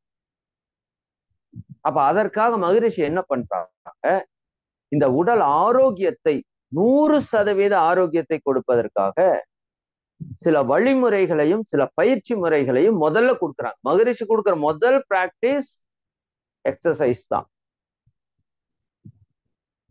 சரிதானா? அவர் கிட்டத்தட்ட ஒரு 140 யோகா ஆசனங்களை இணைத்து இந்த பிராக்டிஸ் பண்ணீங்கன்னா 140 யோகா பண்ணதுக்கு சமம். அதற்கும் மேல வேதாத்திரி மகரிஷி ஒரு மிகப்பெரிய டாக்டர். சித்தா, ஆயுர்வேதா, சரிதானுங்களா, ஹோமியோபதி, வர்மா, பல மருத்துவ அறிவை அவர் பெற்றிருந்தார். முறையாக மருத்துவரிடம் கற்று பயிற்சி பெற்றவரும் கூட. இறைவனை உணர்ந்த மிகப்பெரிய ஞானி. அவங்க நினைச்சா உடம்புக்குள்ள போய் என்ன நடக்குதுன்னு பார்க்க முடியும். உடலுக்குள்ள என்ன மாற்றம் நிகழுதுன்னு உணர முடியும். அந்த அளவுக்கு பவர் இருக்கு அவங்க. சரிங்களா? பிரபஞ்சத்திலிருந்து வரக்கூடிய ஆற்றல் உடலுக்குள்ள என்ன தாக்கத்தை ஏற்படுத்துன்னு மகரிஷி பேசியிருக்காங்க, உணர்ந்து சொல்லியிருக்கிறாங்க. அப்ப அவர்கிட்ட இருக்கிற அந்த மருத்துவ ஞானம், இறை அறிவு, சரி, அத்தனையும் இணைத்து ஒரு பயிற்சியை வடிவமைக்க. நிறைய பேர் கேட்கலாம், இவ்வளவு யோகாசனங்கள் இருக்கு, எதுக்கு பயிற்சி? இன்னைக்கு இருக்கிற மக்கள் யோகாசனங்களை எல்லாத்தையும் பண்ற அளவுக்கு உடல் தகுதியில் இல்லை. சரி, நம்ம எல்லாரையும் இன்னைக்கு யோகாசனம் பண்ண வச்சா பண்ணிடுவோமா? நம்ம ஓடிடுவோம். இருக்கிற ஆளுகள்லாம் பாதி கழுந்துட்டு ஓடிடும். புரியுது இல்லைங்க? மகரிஷி பாக்குறாங்க யோகாசனம் தவறானதல்ல, நல்லா புரிஞ்சுக்கோ. அது ஒரு உயர்வான தெய்வீகமான கலை. ஆனா அன்னைக்கு இருந்த அளவுக்கு உடல்ல ஆற்றல் இன்னைக்கு மனிதன்ட்ட இல்ல, ஓப்பனா சொல்லணும். அப்ப அன்னைக்கு கட்டவண்டியில போனோம், இன்னைக்கும் கட்டவண்டியில போக முடியாது. அன்னைக்கு விறகடுப்புல சமைச்சோம், இன்னைக்கு விறகடுப்புல சமைக்க முடியாது. அன்னைக்கு ஆட்டணும் அரைச்சோம், இன்னைக்கு ஆட்டி அரைக்க முடியாது கையில. இப்ப எல்லாத்துக்கும் மிஷின் வந்துருச்சு, எல்லாத்துக்கும் விஞ்ஞான கருவிகள் வந்துருச்சு. உடல் உழைப்பு ரொம்ப ரொம்ப குறைஞ்சிருச்சு. நம்ம முன்னோர்கள் உடல் ஆரோக்கியத்தோட இருந்தாங்க. மாற்று கருத்து இருக்கா உங்களுக்கு? என்ன காரணம்? முதுமக்கள் தாலி அப்படின்னு ஒரு இது கேள்விப்பட்டிருக்கீங்களா? முற்காலத்துல இந்த தேசத்துல பிறப்பாங்களாமா, 100 வருஷம் 120 வருஷம் வாழ்வாங்களாமா. வாழ்ந்து முடிச்சாலும் சாக மாட்டாங்களாமா. சரி, 120 வருஷத்துக்கு மேல வாழ்ந்துட்டே இருப்பாங்களாம், உயிர் போகாதாம். சரி, அப்படி இருக்கிறவங்க என்ன பண்றதுன்னு தெரியாம ஒரு பெரிய பானைய தயாரிச்சு அதுக்குள்ள அவங்கள படுக்க வச்சு அதுக்குள்ள கொஞ்சம் உணவுப் பொருளை வச்சு ஒரு இடத்துல குழி தோண்டி புதைச்சிருவான். இப்படியெல்லாம் வாழ்ந்த ஒரு சமுதாயம். சரிதானுங்களா? இன்னைக்கு 30ல போகுதா, 40ல போகுதா, 20ல போகுதான்னு தெரியல, எப்ப உயிர் போகுதுன்னு தெரியல. அப்ப எப்படி அன்னைக்கு வாழ்ந்தான்? நீங்க யோசித்து பாருங்க, சிந்தனைக்கு எடுத்துக்கோங்க. ஒரு 50 ஆண்டுகளுக்கு முன்னாடி, வெறும் 50 ஆண்டுகளுக்கு முன்னாடி, நான் இருக்கிறது திருப்பூர், வெறும் 50 வருஷத்துக்கு முன்னாடி திருப்பூர்ல எத்தனை ஆஸ்பத்திரி இருந்திருக்கும்? ஒரே ஒரு ஹாஸ்பிட்டல், மனசுல வச்சுக்கோங்க. ஒரே ஒரு ஹாஸ்பிட்டல் தான், அங்கேயே ஆள் வர மாட்டாங்க. வெறும் 50 வருஷத்துக்கு முன்னாடி. நான் 5000 வருஷம் பேசல, 50,000 வருஷம் பேசல, 50 வருஷத்துக்கு. சரிங்களா? எனக்கு வயது 39, எங்க அப்பாவுக்கு வயது 60, 65. சரிங்களா? உங்க அப்பாவோட அம்மாவோட வயதுல குழந்தைகள் எத்தனை இருக்கும் யோசிச்சு பாருங்க. நம்ம அப்பாவோட தாத்தா பாட்டிக்கு எத்தனை குழந்தை சொல்லுங்க? Minimum 1/2 dozen. 10 குழந்தை 12 குழந்தை சர்வ சாதாரணமா பெத்து வீசிட்டு இருந்தாங்க. ஒரு அம்மாக்கு 24 குழந்தை இருந்ததெல்லாம் நான் கேள்விப்பட்டேன். என்ன ஒரு பெரிய விஷயம் பாருங்க. இன்னைக்கு ஒத்த குழந்தைக்கு பிச்சை எடுக்கிறோம். இதுதான் நம்மளோட வளர்ச்சியா? இதுதான் நம்ம விஞ்ஞானம், நம்மளுடைய அறிவு, சரிதானா? அறிவு வளர்ச்சியா? யோசிச்சு பாருங்க. எங்க ஊர்ல விவசாயத்துக்கு போய் பாட்டி குழந்தையை பெற்று அம்மா கையில தூக்கிட்டு வந்ததெல்லாம் கேள்விப்பட்டிருக்கிறேன். சொல்லுவாங்க, இவன் அவங்க அம்மா தோட்டத்துக்கு வேலைக்கு போயிட்டு கையில தூக்கிட்டு வந்ததுடா வர்றப்பன்னு சொல்லுவான். புரியுதானே என்ன சொல்றேன்னு? பாருங்க, ஒரு அம்மா போட்டிருக்காங்க, அவங்க அப்பா கூட பிறந்தவங்க 12 பேர், ஆமா, ஒரு டஜன். சரிதானா? அப்போ நான் என்ன கேட்கறேன்னா, 24 குழந்தை ஒரு அம்மாவுக்கு பிறக்குதுன்னா அந்த அம்மா ஒரு 20 வயசுல கல்யாணம் பண்ணி வச்சுருக்காங்கன்னு வச்சு, வருஷத்துக்கு ஒண்ணு நிக்காம டெலிவரினா 45 வயசு வரைக்கும் மெனோபாஸ் வரைக்கும் அந்த கர்ப்பம் வந்து கர்ப்பம் தரிச்சுட்டே இருந்துச்சு. அந்த கர்ப்பப்பை எவ்வளவு ஆரோக்கியமா இருந்திருக்கும். எந்த பெண்ணுக்கு பிரஸ்ட் கேன்சர் வரலையாங்க? யாரும் யூட்ரஸ் ரிமூவ் பண்ணலையே. எந்த ஆண்களுக்கு ஹார்ட் அட்டாக் வரலையே, கிட்னி ப்ராப்ளம் வரலையே, இன்னைக்கு இருக்கிற மாதிரி சுகர் இல்லையே, பிபி இல்லையே, கேன்சர் இல்லையே. சொல்லுங்க ஏங்க, நம்ம அம்மாவோட அம்மாவுக்கு தான் நான் பேசிட்டு இருக்கேங்க, யாருக்கோ பேசல. அப்ப என்ன ஆச்சு? ஒரு ஜெனரேஷனுக்கு முன்னாடி இருந்த நம்ம ஆரோக்கியம் எங்க போச்சு? பல காரணம் இருக்கு. முதல் காரணம் உடல்ல உழைப்பு இல்ல. அன்னைக்கு பார்த்து உட்கார்ந்து அரைச்சாங்க, உட்கார்ந்து ஆட்டினாங்க, உட்கார்ந்து சமைச்சாங்க, உட்கார்ந்து விலை கழுவுனாங்க, எல்லாமே உட்கார்ந்து உட்கார்ந்து உட்கார்ந்து உட்கார்ந்து எந்திரிச்சாங்க. ஒரு நாளைக்கு 100 முறை உட்கார்ந்து எந்திரிச்சாங்க. அதான் பிராக்டிஸ். யூட்ரஸ்ல எங்காவது கழிவு தங்குமா? ஒரு கழிவு இல்ல. கர்ப்பப்பையில நோய்னா என்னன்னே தெரியாது பாட்டி. கர்ப்பப்பை இருக்கிறதே தெரியாது பாட்டிகள். அது ஏதோ குழந்தை பிறக்குதுப்பா அப்படின்னு தான் போகும். புரியுதா? அன்னைக்கு உடலுக்கு உழைப்பு அவ்வளவு இருந்தது. பெண்களுக்கு சமையல் கூட தான் ஜிம்மு. அங்க ஆட்டுறது, அரைக்கிறது, தண்ணி சேர்ந்துறதுன்ட்டு அவ்வளவு உழைப்பு இருந்தது. ஆண்கள் கடுமையான உடல் உழைப்பு இருந்தது. உடல் உழைப்பு இருந்த வரைக்கும் நோயே இல்லை. ஓப்பனா சொல்லணும். என்னைக்கு நம்ம அறிவுல உயர்ந்துட்டோம், விஞ்ஞான கருவியை கண்டுபிடிச்சிட்டோம், இந்த விஞ்ஞான கருவி அத்தனையுமே நம்ம அழிக்கிறதுக்கு வந்ததுதான். ஓப்பனா சொல்ல போனா ஒரு வகையில. சரிதானுங்களா? ஆற்ற வேலை இருந்தது, கிரைண்டர் வந்தது. அரைக்கிற வேலை இருந்தது, மிக்சி வந்தது. துவைக்கிற வேலை இருந்தது, வாஷிங் மிஷின் வந்தது. தண்ணி சேர்ந்துற வேலை இருந்தது, மோட்டர் போட்டோம். தொட்டா சுவிட்ச தொட்டா வேலை நடக்கும். சரிங்களா? சரி, எல்லாரும் மறுபடியும் ஆட்டங்கள் அம்மிக்கல் வாங்கி கொடுத்துடலாமா? அடிதான் உழுக அப்புறம். அப்ப என்ன பண்ணலாம்? ஒன்னும் பண்ண வேண்டாம். இங்க சொல்லி கொடுக்கிற உடற்பயிற்சியை நீங்க சரியா முறையா செஞ்சுட்டு வந்தா உங்க உச்சந்தலையில இருந்து உள்ளங்கால் வரைக்கும் நல்லா புரிஞ்சுக்கோங்க, 6000 கோடி செல்கள் இருக்கு இந்த உடம்புக்குள்ள. இந்த உடம்பு எதனால் ஆனது? செல்களால் ஆனது. 6000 கோடி செல்களையும் இயக்கக்கூடிய ஒரு பயிற்சி. 72,000 நாடி நரம்புகளையும் சீர் செய்யக்கூடிய ஒரு பயிற்சி. உடம்புல இருக்கிற 620 தசைகள், 206 எலும்புகள், எத்தனை விஷயம் உடம்புக்குள்ள இருக்கு, இதெல்லாம் பார்க்கதான் போறோம் பின்னாடி. ஓகேவா? 12 ராஜ உறுப்புகள், 7 நாளமில்லா சுரப்பிகள். சரிங்களா? அனைத்தையும் அற்புதமாக இயக்கக்கூடிய ஒரு பயிற்சியை மகரிஷி கண்டுபிடிக்கிறார்.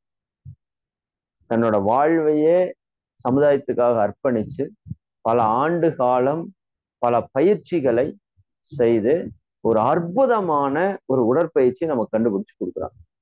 இது மகரிஷி இந்த சமுதாயத்துக்கு செய்த மிகப்பெரிய நன்மை. மிகப்பெரிய நன்மை.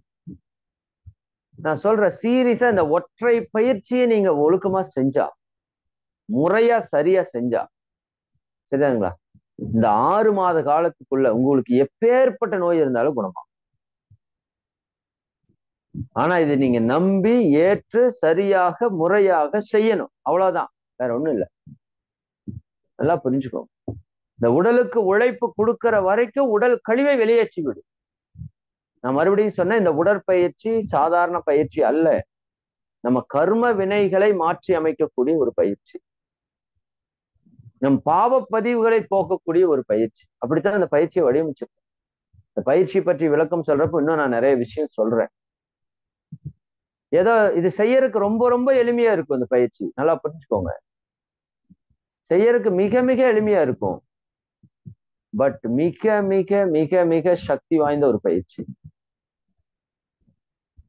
சரிங்களா? அப்ப அந்த பயிற்சியை தான் நம்ம அடுத்த வகுப்புல கன்ஃபார்மா நம்ம செஞ்சிருவோம்.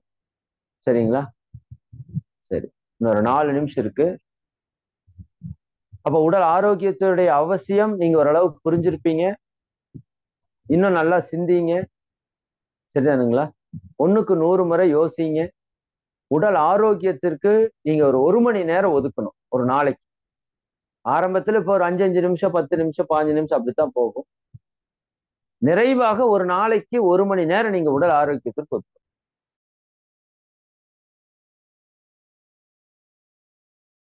ஒருவர் ஒரு நாளைக்கு 1 மணி நேரம் உடற்பயிற்சிக்கு ஒதுக்குறாரோ அவருக்கு 23 மணி நேரம் உடல் ஆரோக்கியமாக இருக்கும். கேரண்டி. உங்க உடம்புல நோய் வராது, நான் கேரண்டி. சரிங்களா? அதாவது ₹1 உங்களுக்கு கொடுக்குறோம், 23 ரூபா திருப்பி உங்களுக்கு வருது. ₹1 நீங்க கொடுக்குறீங்க, 23 ரூபா திருப்பி கொடுக்குறாங்க. பிசினஸ் நல்லா இருக்குல்ல? சரிங்களா? இந்த பிசினஸ் நீங்க விடுவீங்களா? எங்கப்பா நடக்குது சொல்லுப்பா. சரிதானே? ₹1 நீங்க கொடுத்தா 23 ரூபா திருப்பி வருதுன்னா எவ்வளவு பெரிய விஷயம். அப்ப நம்ம உடல் ஆரோக்கியத்திற்கு 1 மணி நேரம் நீங்க கொடுத்தா 23 மணி நேரம் உங்க உடல் ஆரோக்கியமா இருக்கும்னா கொடுக்கறதுக்கு என்னங்க கஷ்டம்? என்ன கஷ்டம்? சரிங்களா? சரி, முழுசா 1 மணி நேரம் அது ரொம்ப நாள் கழிச்சு தான் நீங்க ஒதுக்கணும். இப்ப ஆரம்பத்துல இருந்து கொஞ்சம் கொஞ்சமா அந்த பயிற்சி சொல்லி கொடுப்போம். சரிதானுங்களா? நீங்க முறையா சொல்லி கொடுக்குற பயிற்சிய சரியா தெளிவா செய்துட்டு வாங்க. நான் அந்த பயிற்சி எப்படி வேலை செய்யுங்கிறத அடுத்த வகுப்புல சொல்லிட்டு தான் நம்ம உடம்புக்குள்ள ஏன் நோய் வருது, ஏன் வலி வருது, ஏன் மரணம் நிகழுது, இதெல்லாம் தெரியணும். ஏன் வலி வருதுன்னே தெரியல, ஏன் நோய் வருதுன்னே தெரியல, ஏன் மரணம் வருதுன்னே தெரியல, அப்புறம் புலம் வருது. இப்ப உடல்ல ஏன் வலி வருது, ஏன் நோய் வருது, ஏன் மரணம் நிகழ்கிறது, இது எல்லாம் மாற்றி அமைப்பதற்கு நம்ம முன்னோர்கள் என்னென்னவெல்லாம் டெக்னிக் எல்லாம் கொடுத்திருக்கிறாங்க, அதை மகரிஷி எப்படி இந்த பயிற்சியில பயன்படுத்தி இருக்கிறாரு அப்படிங்கிறதெல்லாம் விளக்கமா சொல்லி உங்களுக்கு அந்த உடற்பயிற்சியில முதல் பயிற்சி 7 நிலையில இருக்கிற முதல் பயிற்சியை நம்ம அடுத்த வகுப்புல மிக தெளிவாக சிந்திக்க இருக்கிறோம். ஒவ்வொரு பயிற்சியா கொடுப்போம். நீங்க ஒரு பயிற்சி சொல்லி கொடுத்துட்டா அந்த பயிற்சியை அன்றிலிருந்து டெய்லியும் செய்யணும், அவ்வளவுதான்.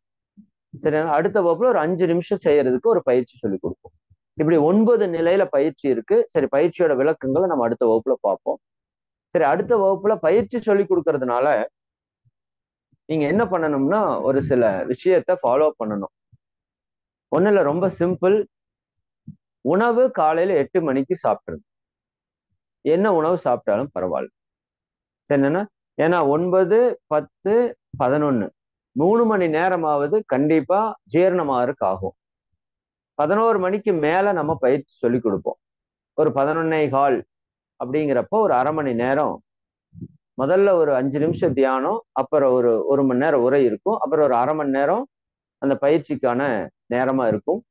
அதனால அந்த 11:15 to 11:45 நமக்கு பயிற்சிக்கான நேரமா இருக்கும். அந்த நேரத்துல உங்க வயிற்றுல நிறைய உணவு இருக்கக்கூடாது. நீங்க அப்பதான் 10:15 சாப்பிட்டு கிளாஸ்ல உட்காந்து இருந்தீங்கன்னா 1 மணி நேரம் அழிச்சு பயிற்சி செஞ்சீங்கன்னா உடல் தொந்தரவாகும். அதனால இந்த பயிற்சி முடிகிற வரைக்கும் மட்டும் இல்லை, எப்பவுமே காலையில 8 மணிக்கு சாப்பிட்றது மிக மிக சிறப்பு. அது உணவுனால எப்படி நோயை குணப்படுத்தலாங்கிற இடத்துல அதை நம்ம பார்ப்போம். சரிங்களா? அப்ப நீங்க அடுத்த வகுப்பு வர்றப்ப 8 மணிக்கு ஏதாவது உணவு சாப்பிட்டுட்டு வந்துருங்க. சரிதானுங்களா? ஆடை தளர்வா இருந்தா போதும். சரிதானுங்களா? ரொம்ப எக்ஸசைஸுக்கான ஸ்ட்ரக்சரான ஆடையெல்லாம் வேணும்னு அவசியம் இல்லை.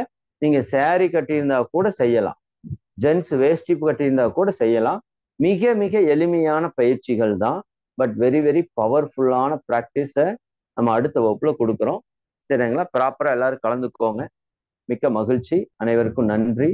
இன்னைக்கு வகுப்புல உடல் ஆரோக்கியத்தினுடைய அவசியம் என்ன, முக்கியத்துவம் என்ன அப்படிங்கிறத என்னுடைய அறிவுக்கு எட்டி நான் சொல்லியிருக்கிறேன். நீங்களும் சிந்தனைக்கு எடுத்துக்கோங்க. உங்கள் உடல் ஆரோக்கியம்தான் நீங்கள் ஆனந்தமாக வாழ்வதற்கான முதல் தகுதி, மிக முக்கியமான ஒரு தகுதி. அதற்காக நாம் நமக்காக ஒரு சிறிது நேரத்தை ஒதுக்கி அந்த பயிற்சியை முறையாக செய்தால் நாமளும் மகிழ்ச்சியாக வாழ்ந்து நம் குடும்பத்தையும் இந்த சமுதாயத்தையும் மகிழ்ச்சியாக வாழ வைக்க முடியும் என்பதை உணர்ந்து அதற்காக சிறிது நேரத்தை நம்ம அடுத்த வகுப்புல இருந்து ஒதுக்கிறதுக்கு ஆரம்பிக்கிறோம். சரிங்களா? மிக்க மகிழ்ச்சி. அனைவருக்கும் நன்றி. எல்லாரையும் வாழ்த்து நிறைவு செய்துட்டு சில முக்கிய அறிவிப்புகள் சொல்லணும், அதையும் நம்ம சொல்லி முடிச்சுக்கணும். சரிங்களா? எல்லாரும் தியான நிலைக்கு வந்துருங்க. அருட்பேராற்றல் கருணையினால் நீங்களும் உங்கள் அன்பு குடும்ப உறுப்பினர்கள் அனைவரும் உடல் நலம், நீலாயுள், நிறை செல்வம், உயர்ப்புகள், மெய்ஞானம் ஓங்கி, இறை உணர்வு, அறநெறி, கல்வி, தனம், தானியம், இளமை, வலிவு, துணிவு, நன்மக்கட்பேர், அறிவிலுயர்ந்தோர் நட்பு, அன்புடைமை, அகத்தவம், அழகு, புகழ், மனித மதிப்புணர்ந்து ஒழுகும் பண்பு, பொறையுடைமை எனும் பேறு 16 பெற்று பெருவாழ்வு வாழ்க. வாழ்க வளமுடன், வாழ்க வளமுடன், வாழ்க வாழ்க வாழ்க வளமுடன். நண்பர்களே, மிக்க மகிழ்ச்சி. நம்ம அந்த ரெக்கார்டிங் ஸ்டாப் பண்ணிக்கிறீங்களா? சரி, இல்லாட்டி விடுங்க, அறிவிப்புகள் தானே இருக்கட்டும். சரி நண்பர்களே, இப்ப அறிவிப்புகள்ல மிக முக்கியமான அறிவிப்பு, இப்ப உங்க எல்லாரையுமே நம்ம என்ன சொல்லியிருந்தோம்னா, நீங்க எல்லாருமே அந்த வாட்ஸ்அப் குரூப்ல இருக்கணும் அப்படிங்கிறத ஒரு ரெக்வெஸ்டா வந்து சொல்லியிருந்தோம். மேக்சிமம் எல்லாருமே இருப்பீங்கன்னு நம்புறோம். சரிதானுங்களா? இன்னைக்கு நான் ஃபைனலாகவும் சொல்றேன், எல்லாருமே அந்த ஐஎஸ்எம் யோகா மே 2 துவக்கம் அப்படிங்கிற வாட்ஸ்அப் குரூப் பெயர்ல 1 to 10 குரூப் இருக்கு. 10ல் ஏதோ ஒன்லையாவது நீங்க இருக்கணும். அதுலதான் இனிமேல் ப்ராப்பரா உங்களுக்கு எல்லா தகவலும் வரும்னு சொல்லிட்டோம். அப்படி இல்லாதவங்க என்னுடைய நம்ம ஜூம் ஐடி தான் என்னோட ஃபோன் நம்பர்னு சொல்லிட்டே இருக்கேன். 9944419909 994444 என்னுடைய அலைபேசி எண். அதுக்கு ஒரு வாட்ஸ்அப் மெசேஜ் கொடுத்தீங்கன்னா, அந்த நம்பரை சேவ் பண்றப்ப சும்மா சேவ் பண்ணுங்க, கால் பண்ண வேண்டாம். நிறைய பேர் கால் பண்ணிடுறீங்க, திருப்பி கேட்டா சேவ் பண்றதுக்காக கால் பண்ணன்னு சொல்றீங்க. பரவாயில்ல, தப்பு இல்லை. பட் டைரக்டா சேவ் கொடுத்துட்டு ஒரு வாட்ஸ்அப் மெசேஜ் மட்டும் கொடுத்தீங்கன்னா அந்த குரூப் லிங்க் வந்துட்டு நீங்க ஜாயின் பண்ணிக்கலாம். சரி, இப்ப வந்துட்டு இருக்கிறவங்க, புதுசா இருக்கிறவங்களுக்கு அது இனிமேல் அனுப்ப வேண்டாம். ஏன்னா கிட்டத்தட்ட 6 வகுப்பு 9 மணி நேரம் நம்ம பேசிட்டோம். நீ புதுசா வந்தாங்கன்னா அவங்க மெயின்டைன் பண்றது கஷ்டம். ஓகே, இரண்டாவது, அந்த குரூப்ல நீங்க இருக்கணும். இரண்டாவது, அதுல ஒரு அப்ளிகேஷன் ஃபார்ம் ஃபில்அப் பண்ண சொல்லியிருந்தோம். இப்ப கிட்டத்தட்ட ஒரு 1500 பேருக்கு மேல ஃபில்அப் பண்ணிருக்கீங்க. வேற யாராவது ஃபில்அப் பண்ணாம இருந்தீங்கன்னா தயவு செய்து இன்னைக்குள்ள ஃபில்அப் பண்ணிருங்க. ஏன்னா நாளைக்கு உங்களுக்கு விஐபி நம்பர் கொடுக்கறதுக்கு திட்டமிட்டு இருக்கிறோம். அடுத்த வகுப்புல உங்களுக்கு அதை பத்தி சொல்லி கொடுத்துருவோம். அந்த விஐபி நம்பர் இருந்தாதான் நீங்க இந்த பயிற்சியில இருக்கிறீங்க அப்படிங்கிறதுக்கான ஒரு ஐடென்டிபிகேஷன். சரிதானா? ஒரு ஒரு அடையாளம்னு வச்சுக்கோங்களேன். எப்படி ஒரு அடையாள அட்டை கொடுக்கறது மாதிரி இந்த நம்பர் இருந்தா நீங்க இந்த நம்பர்ல இருக்கிறீங்க, நீங்க பயிற்சி வந்துட்டு இருக்கீங்கன்னு ஒரு அடையாளத்துக்காக அந்த எண்ணை வைத்து கொண்டுதான் உங்களுக்கு பின்னாடி எல்லா சான்றிதழ் வழங்குறது, அதுக்கு மேல உயர்நிலை பயிற்சிகள் உங்களுக்கு கூட்டிட்டு போறது, நீங்க ஆசிரியர் ஆகிறது எல்லாமே அது வந்து உங்களுக்கு சப்போர்ட் பண்ணும். அதனால யாராவது ஃபார்ம் ஃபில்அப் பண்றது மிஸ் பண்ணியிருந்தா தயவு செய்து நீங்க இன்னைக்குள்ள பண்ணிருங்க. இன்னைக்கு அப்புறம் அந்த ஃபார்ம் ஃபில்அப் பண்ணீங்கன்னா அது எஃபெக்டிவா வேலை செய்யாது, விஐபி நம்பர் கிடைக்காது. ஓகேவா? அதனால அது இம்மிடியட்டா பண்ணாதவங்க யாராவது இருந்தா தயவு செஞ்சு பண்ணிடலாம். அதே போல உங்களுக்கு ஒரு சின்ன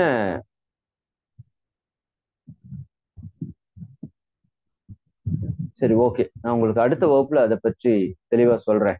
நீங்க ஒரு லிங்க் வந்து எப்படி நீங்க இந்த ஃபார்ம் ஃபில்அப் பண்றீங்களோ அது மாதிரி ஒரு லிங்க் வந்து உங்களுக்கு அனுப்புவோம். சரிங்களா?